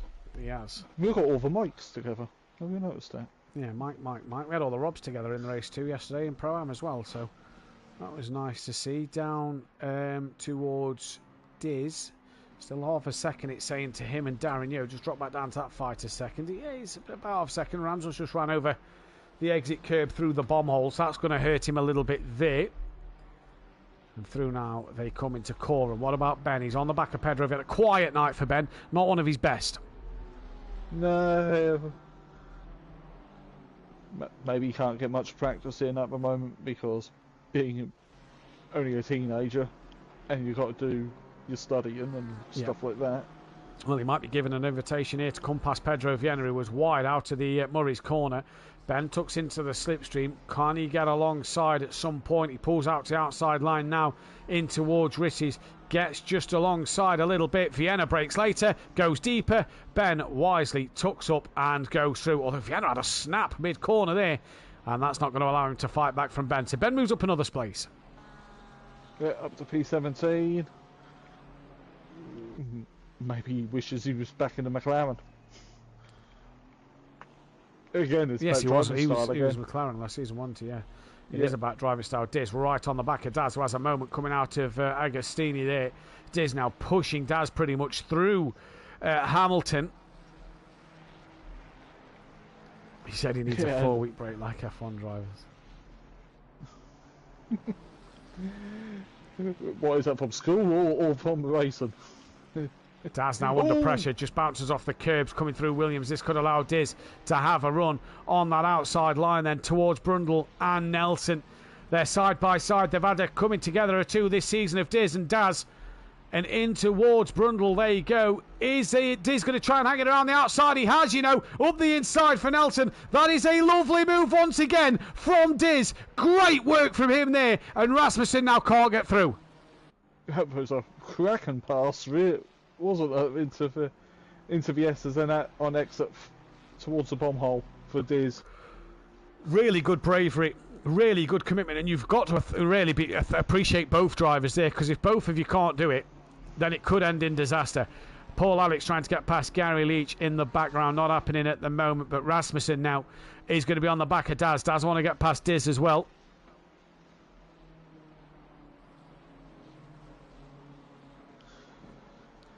Yeah. I can't see my phone properly. Don't blame you there, Chris. Schoolwork is far more important, exactly, for the future. That's the key thing. Here comes Rasmussen. Still looking on the back of this. Machado's with them. Back down to Mike a second. He's gapped Eckholt slightly. McGowan's coming on Harris here. McGowan and sort of and O'Reilly are just kind of O'Brien, sorry, just having a quiet race. Yeah. Well, O'Brien's with them now, and O'Reilly is kind of in no man's land. On a bit on his own. Pit window opens in 35 seconds, by the way. Yeah, it does. Pit window opens in 1 second, doesn't it? No, it is. It's 35 minutes, not 35 and a half. Dan is 6 seconds clear, by the way. Out front, there he is. I believe the pit window will probably open before Dan comes in. He's probably not going to want to pit straight away because of the fact that's probably going to put him in the pack of them fights. It probably will. Well, he's, 12 seconds up the road from Mike now. So Dan stays out. Skunky is surely going to stay out as well. Yes. So Mike Matthews could be the first driver to bring it into the pit lane. Let's see if any of the strategies go on here. He doesn't. Eckholt doesn't. Harris doesn't. Neither does McGowan. Neither does O'Brien. I'm just wondering if someone's going to take that risk on an early pit stop around this circuit. O'Reilly's going to pull that risk. The 414 is off. Not sure. Or is that the 454? Sorry, it's the 454 is off. That is Rasmussen, who is rejoining way down the order. Machado got, in fact, where's Darren Yeo as well? Darren Yeo is also in, as is Gary Leach, as then is Rasmussen. So a few of these drivers just pulling that trigger. Will Clouden decide to box this lap as well? Matt Wright has dropped down to last place as well. So what's happened to Matt Wright? I don't know. He's now coming in the pits, so I'll just throw a helicopter cam because there's a better view. Oh, who's that off? That was, we're on with Blackmore. That's Vienna off at turn 1. O'Reilly's done his stop and is out. Darren Yeo has done his stop and he's out. Rasmussen and Gary Leach came out together. So Gary Leach is, I think, in front there together in the car, and Gary Leach is now in front of Rasmussen on the circuit. Cracky move, says Fat Bloke in the chat. Good evening to yourself, buddy. As Rasmussen looking each way and left and right to get past Gary Leach. That might be Sam. Yes, that's a good point. Dan's been caught by nearly 9/10 of a second this lap. Has he made a slight little mistake? Oh, go back to camera 2, please. Well, Eckholt's on the back of Mike Matthews, like really on the back of Mike. So this is going to be crucial here to see what's what. But Mike Matthews at the minute just coming under pressure. Dan Davis as well, obviously just maybe having a moment this lap. Oh, yeah, does Mike come in? Yes, Mike pits. So Mike, the first person on the podium to pit. Yeah, I'm just wondering if there's certain drivers running lower tyre pressures here that are just being hurt by that tyre pressure. Obviously running the curb, risking that chance of a puncture is possibly going to hurt their tyres around this circuit. Me and Dan said it about Richie Michelle last night, just lower tyre pressures possibly costing a bit of time in the race. Is that's what's happening with Mike here? Dan's obviously now been caught. That gap's now 5.7, so he's been caught a bit. Machado stays out. It was only Ben and Mike who pitted. Mike has came out the pits. He's ahead of Paolo. So he's not got massive traffic in front, but he's got a little bit. It is Sam, so good evening to you, sir. See, you said it was Sam.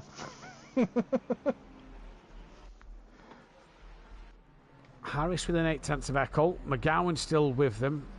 Fraser O'Brien has just dropped off the back a little bit. Machado is trying to gain on Diz.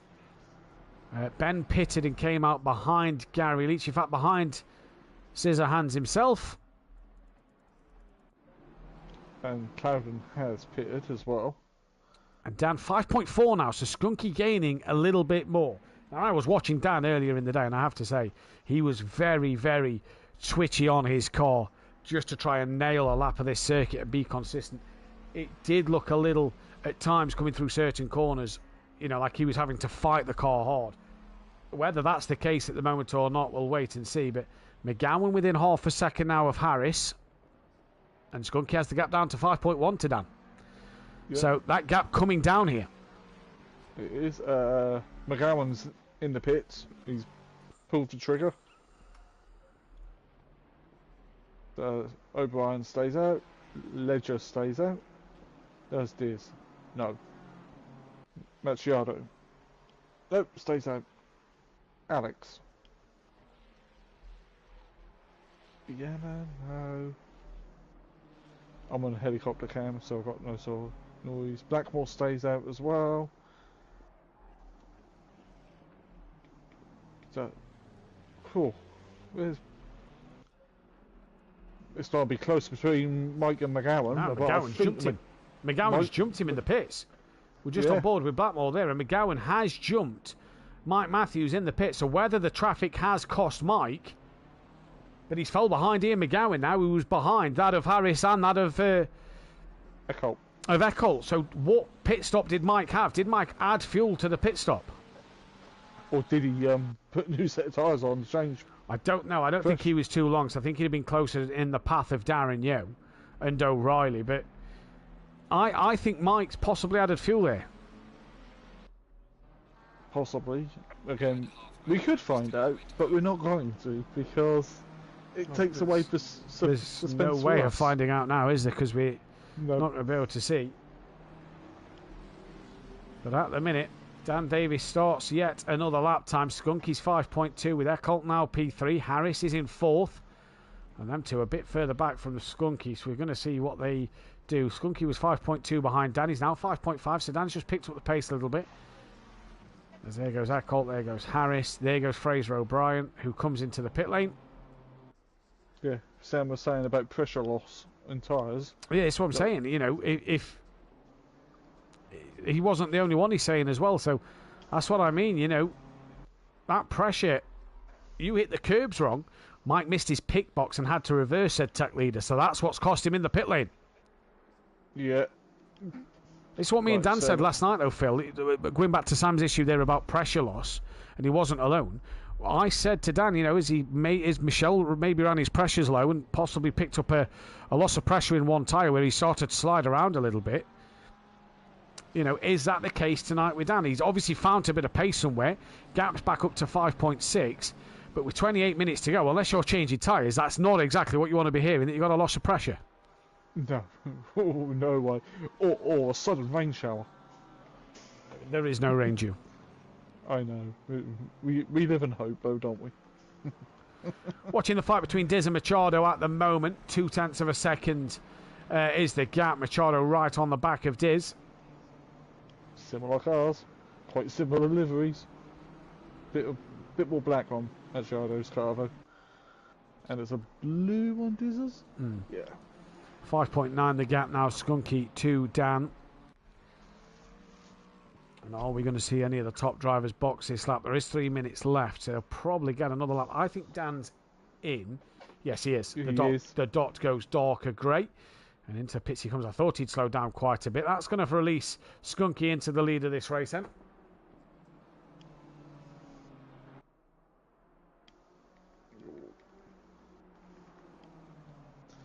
Blackmore. I believe Ed's local to Snetterton. Ooh, he's still holding off Mike. But he does have to pit. Let's hope he don't get a speeding penalty this time round in race 1. Dan's dropped all the way down to here. Dan's only just coming out now and he's going to fall behind this pack.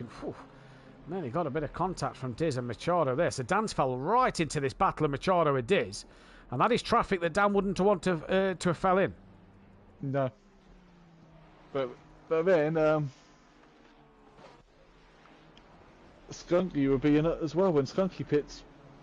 Well, let's wait and see. We don't know what the pit stops was between the drivers. Schendelmeyer hasn't moved yet. Hopefully that's not a retirement. Rasmussen Paolo just jumped Blackpool into pits. Oh, there we go then. Rasmussen on the back of Paul Alex here. Darren Yeo just further up the road. Machado's closer to Dan than what he is to Diz now. It's going to be tough for Dan. Dan's going to hope that these two get... Well, they've got to go in this lap. They've got no other choice.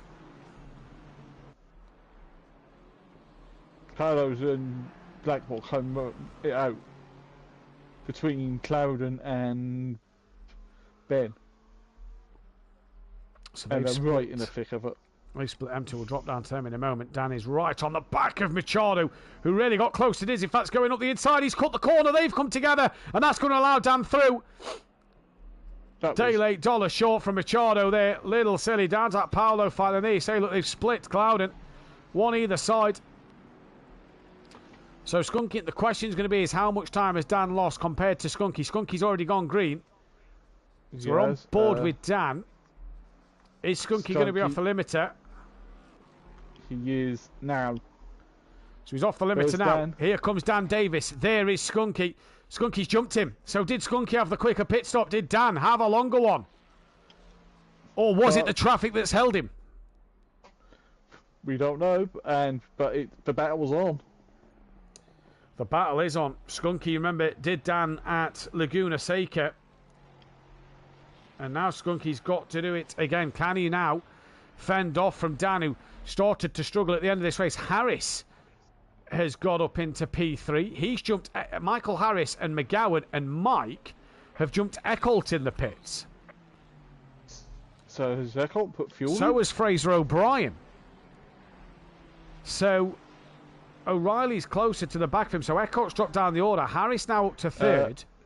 Tibbs has left the session.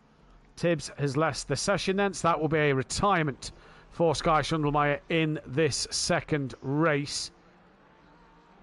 Oh, someone's off at Richie's. It's for 46, so that's Vienna. That's Vienna, yeah. He's off. Struggled there all race. Clouden's just got past Blackmore. We just see the end of that one as Vienna rejoins now. Alex trying to get on the back of Rasmussen. Gary Leach in the background. McGowan, though. What a day for McGowan. Yeah. As apparently Dan missed his pit box as well. What Sam's saying. Oh, there we go. Sam, our pit lane reporter. Did he? He hasn't missed his pit box. He just said bad stop for Dan. How much did Dan pay him?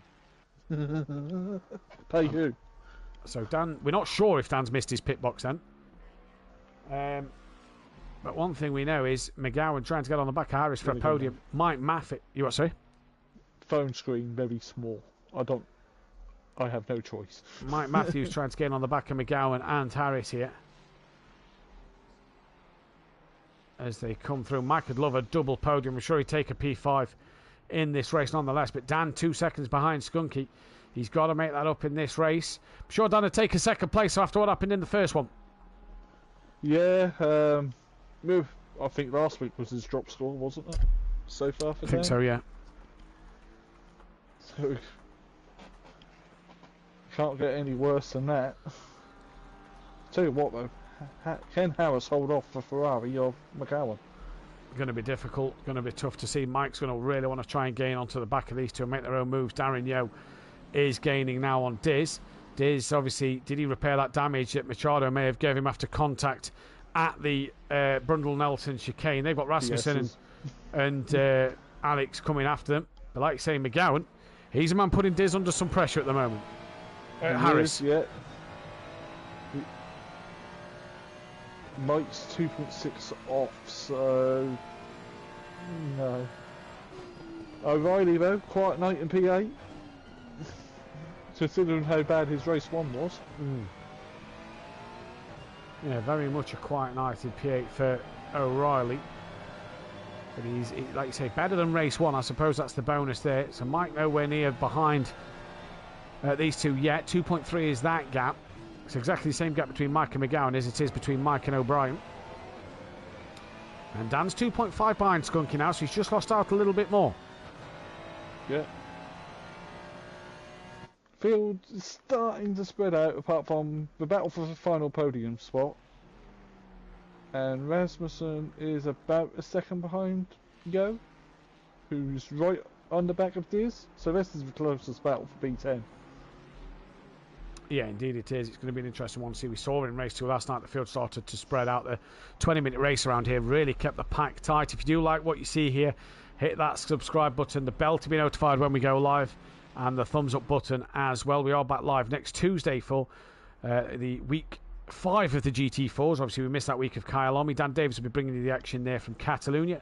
Myself and Dan will be back for Pro-Am for rounds 13 and 14 on Wednesday evening, and myself and Phil will be back for rounds 13 and 14 of the Pro Series next Thursday evening.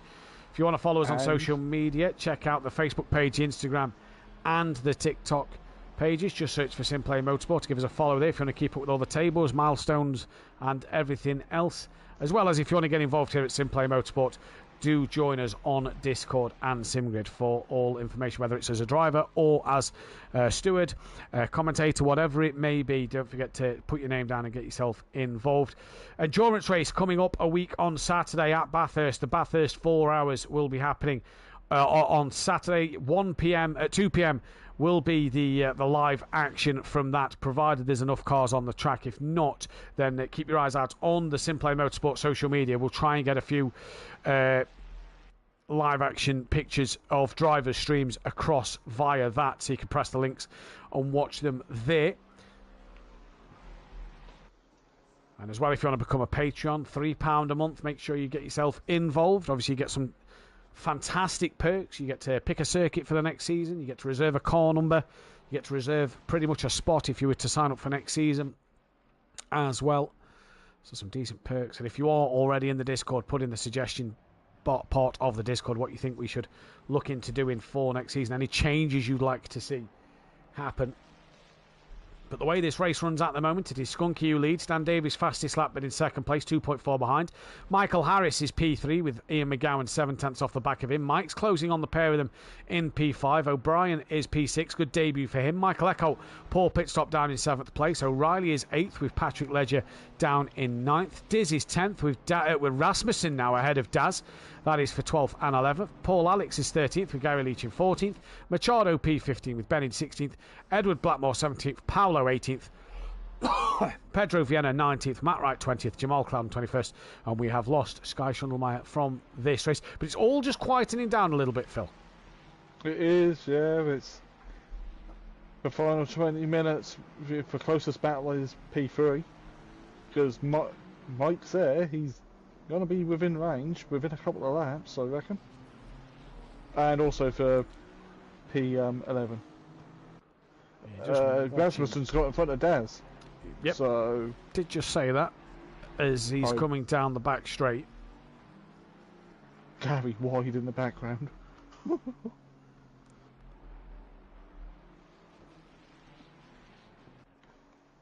Yeah, Dan's within 2 seconds now, so yeah, just starting to close that gap a little bit as Darren Yo's losing out to Rasmussen. Rasmussen trying to gain on Diz. McGowan's now 9 tenths off the back of Harris, and Mike's under 2 seconds to McGowan. So Mike's slowly chipping away here. Yeah, he's slowly coming back into it, isn't he? He'd love a double podium. He'd love a double podium.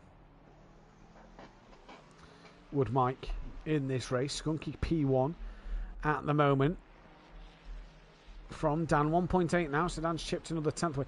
The thing is for Dan is, you know, we say, you know, that catching's one thing, passing is another. That really is amplified at this circuit because we've saw Dan already being a trainer cars not able to get through. So it's all right him getting on the back of Skunky. It's where he's going to make that overtake. Yeah. Or one of the straights maybe, but we don't know.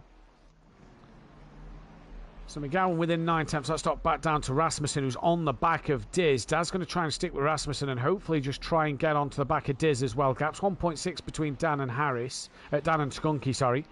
Harris has got McGowan within 9 tenths at the moment. Mike's just dropped out that 2 second zone to McGowan. So that's opened back up a little bit. It's now opened up 3 more tenths. The thing Mike doesn't need to do is overdrive the car and push too hard. Nope. Yeah, Dan's coming, isn't he? Now.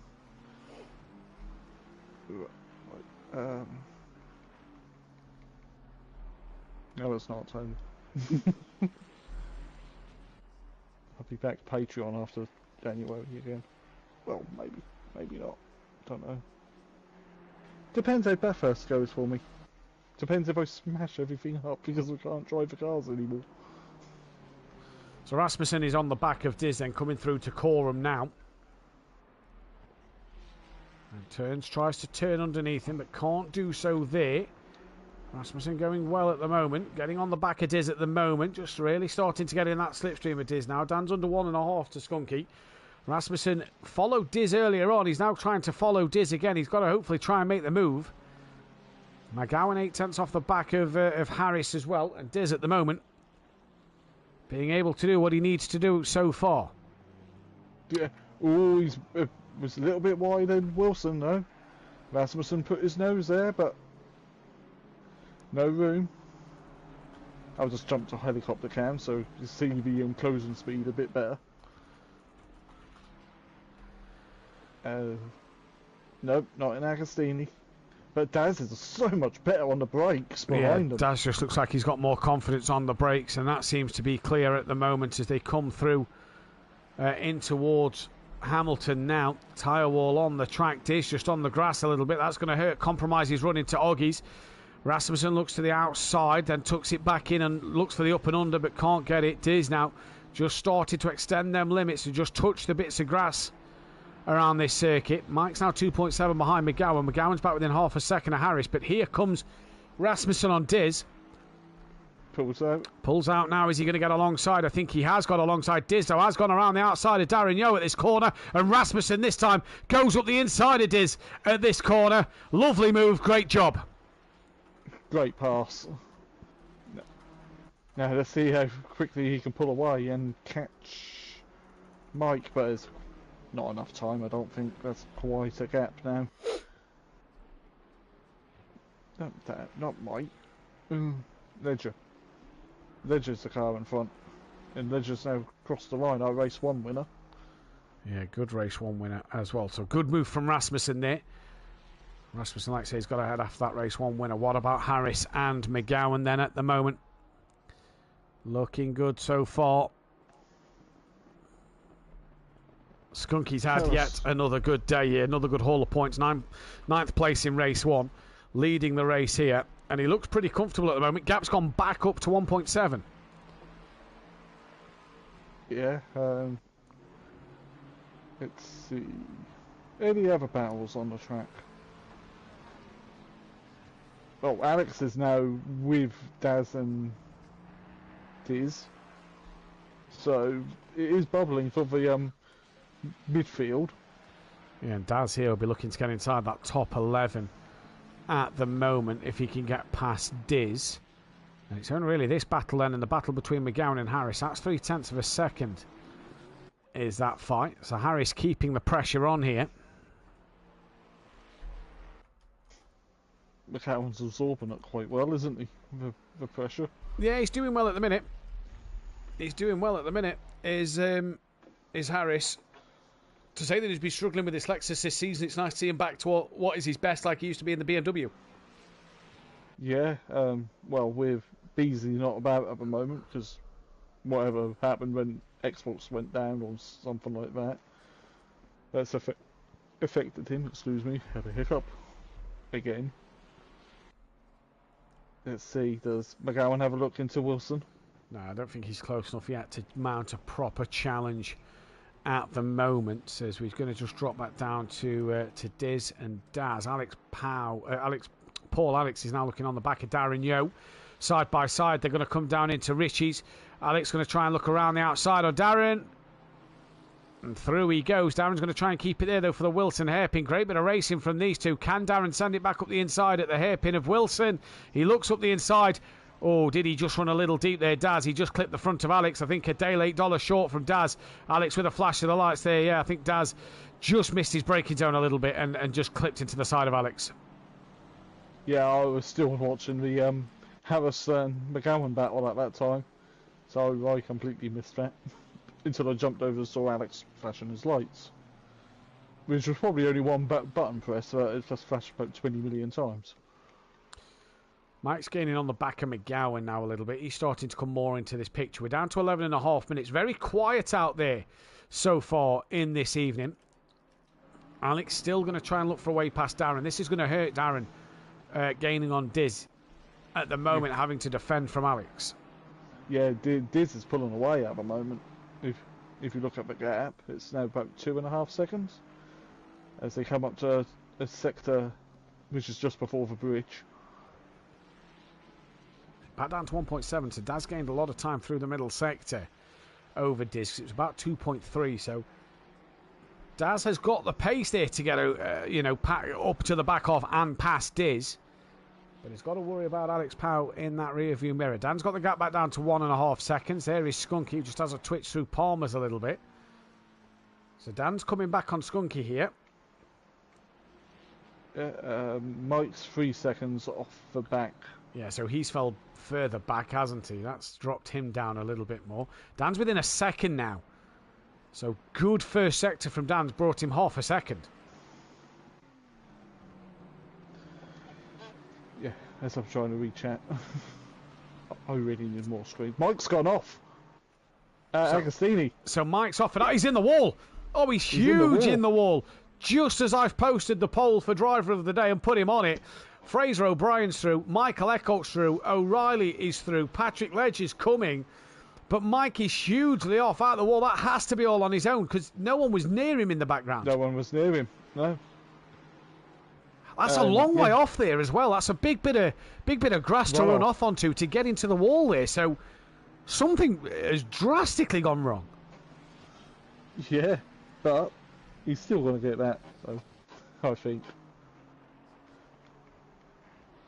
maybe touched the curb slightly, or has his tyres gone off the boil again? Oh, just make sure a puncher possibly. No, because he's done well after there. So all them pressures just deflate. He can't stop. He either can't turn it or he can't stop it. What wheel does Mike use? Fanatec. Has Mike got a puncher? I don't know. Drive through for Clouden for track limits. It's the first track limits we've had all week. He's 21st, so he's had a nightmare as well. Edward I think Scissorhands Mike down has the got other. a puncture. I think Mike's going to have to. He's either got a puncher or bad damage. Has something blown, and that's why he's gone straight through. He's got to be in the pits here. Surely this is a pit stop. Yes, it is. This is straight in. That is either for the damage on the car, or that is for tyres are dying, mistakes are coming, says Sam. Dan's within half a second to Skunky out front. Alex was always strong at the end of the races. It's good to see him back as well. Hopefully he can make a few more before the end of the season. So Dan's now gaining on Skunky for the end of this. McGowan's dropped off the back of Harris. I'd love to know if Mike's got a puncher here. I don't think we're going to be able to see because obviously that damage could well take over 30 seconds. Yeah. Daz has brought Darren Yeo has brought the gap back down to Diz, and he's got to Paul Alex for company behind him. So Clouden's in for his drive through. 48 seconds of damage told to pit. Mike, if you're in the chat, what was the problem with the car? He would have got a meatball then when he hit would the have wall. got, yeah. Oh, Darren! Oh, no! Oh. Matt kind of cut. Oh, Daz and Diz. Oh. Now, I don't know if Darren's got a tap from Alex. He's just gone so deep. Here's the Ferrari driver, and he's gone straight. We don't need a replay. He went straight into the back of Diz. That was all on Darren Yeo, if you ask me. Skunky, are these Ferraris dying?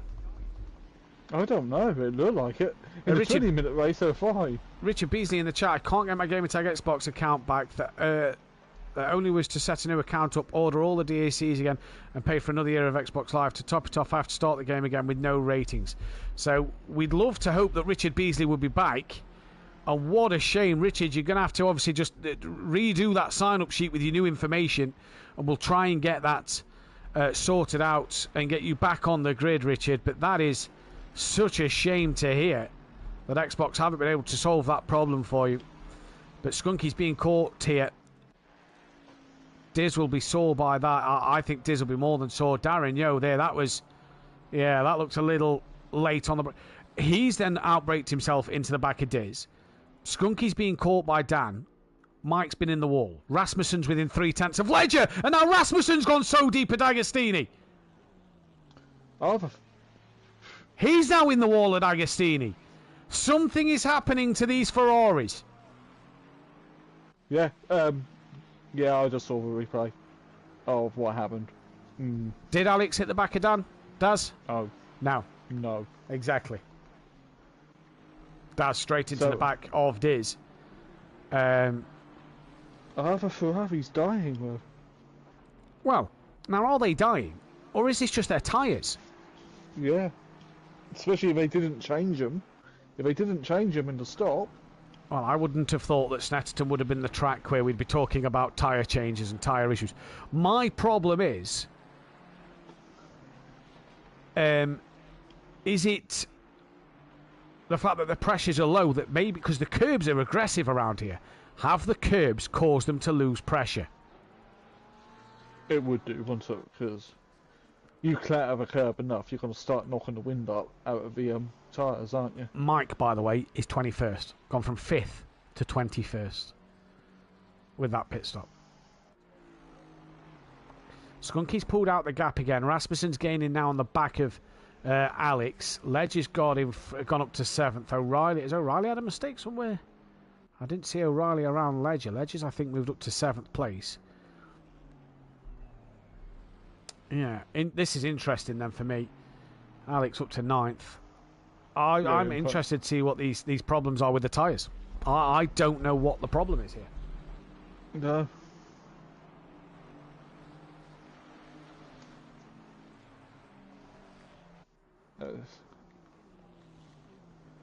What a race! It's all started to kick off in this last couple of moments, hasn't it? Yeah, it's just imploding. The best thing is Mike's come out to a gap that's close enough to McGowan, like he was before he had the incident. Yeah.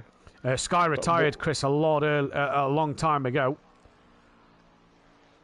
Sam saying that the curbs are giving them the kicking. Yeah, Dan's made a mistake. He's a long way off the back of Skunky. He is a long way off the back. Yeah, that is huge. That was only a second. It's now 7.4. Oh, everyone's tyres dying. An interesting one, you know. We're gonna have to speak with Dan. I know Dan was like literally on the edge every single lap he did it earlier in testing, but there's a lot more than just Dan that's making mistakes at the moment, isn't it? Matt Wright's on the back of Paolo now. This is down for 17th and 18th down the order. Yep, seems that way, Chris. The BSP boys haven't been strong this year, but we've seen Max be the better driver this season, but don't know, BSP just haven't seemed to be at the forefront this season. And Ben has seemed to have to do the bulk of the work at the moment for the team. There's Matt Wright now trying to get on the back of Paolo.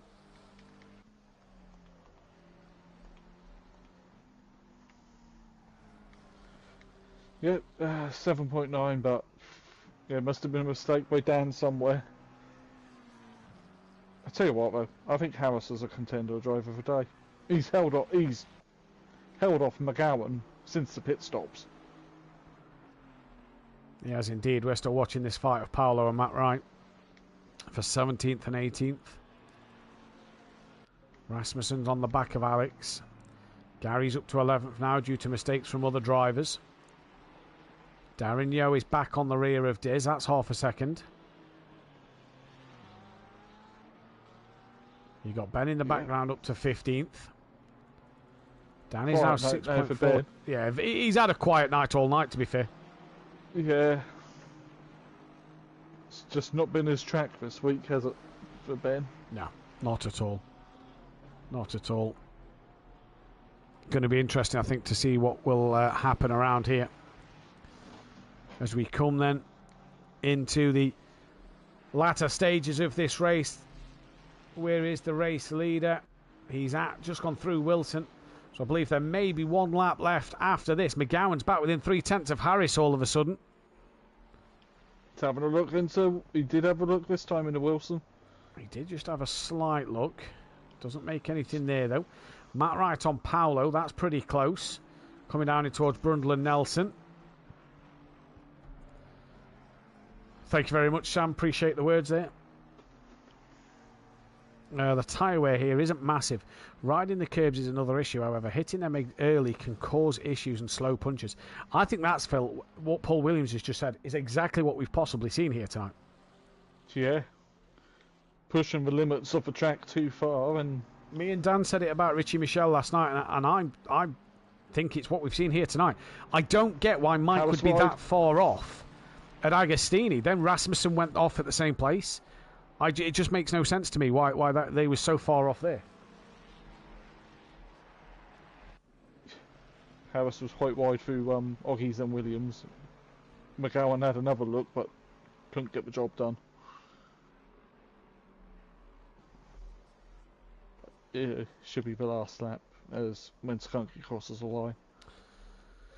Skunky's round the final corner now.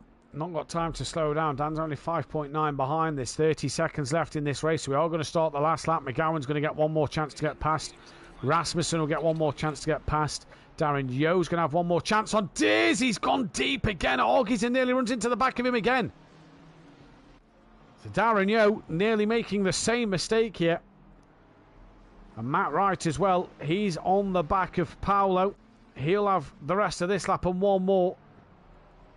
But this race for Skunky, won in the pits. Yeah, one in the pit stop. Again, another one he's won in the pits. I'll tell you what, Ferrari of a couple of years ago would love to have this strategist, wouldn't they? Yeah, they would indeed, as Diz now rounds Oggies. McGowan trying to get onto the back of Hamilton. Would love to make it a Red Line Junkies double podium. Could get a double Lexus podium here. We've got Machado gaining on Gary Leach. That's pretty close as they start their final lap of this race.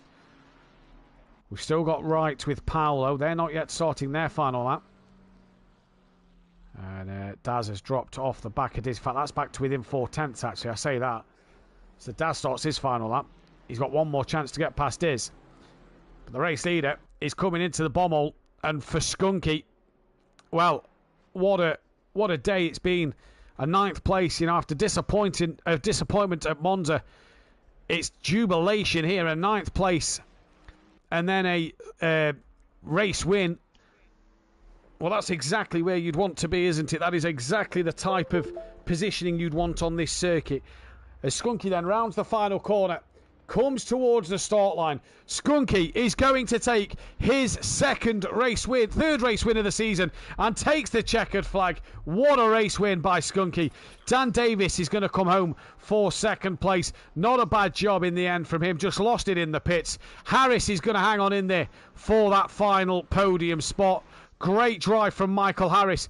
I don't think he's been on the podium since Mizano. McGowan, a solid P4. O'Brien, what a debut night for him. 14th place in race 1, P5 in this second race. Michael Eckholt, 6th and 7th for him. Good night of racing for Michael Eckholt. Then Mike has already finished racing 21st, and Clouden down in 20th position. Patrick Legier then, he took the race 1 win. He's going to come across the line for a solid P7. Good solid P7.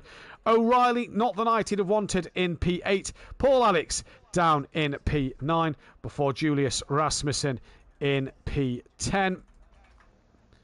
And then we go back to Gary Leach, who does hold off that of Machado for P11 and 12. Then we've got Ben, who's going to come through. A very quiet P13 and 17 for him tonight. Darren Yeo will be next up. That is going to be P14 for him. So what has happened to Diz at the end? Because Blackmore as well will come through for P15. Paolo hasn't got P16. Matt Wright is going to get P16 then. So a good night for him. Paolo went off at... Look, Diz is stationary down the...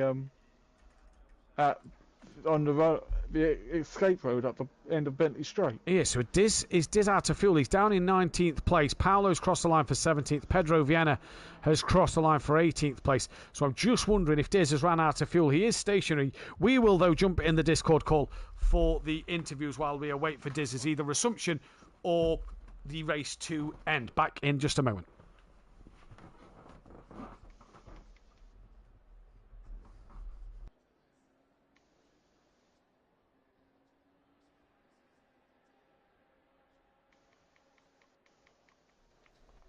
And as we enter the interview, it didn't take the checkered flag, but completed 75%, nearly finished the whole race, and is now back in the pit lane. So that then will be your order in the race. And what a race it was. We'll just work out the championship orders. But Phil, final thoughts of the day from yourself and driver of the day.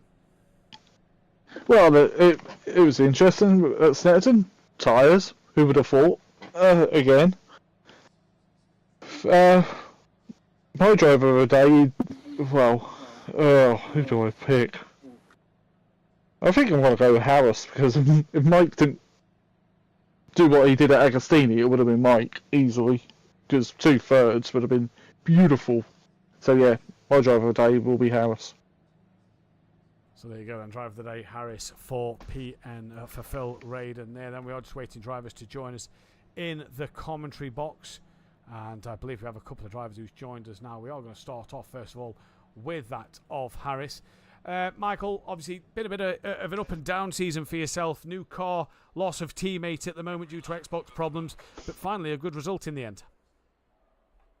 Yeah, very good result, to be honest. I wasn't expecting too much from Snetterton. It's not a track I get on with quite well. So, yeah, pretty pleased with that result.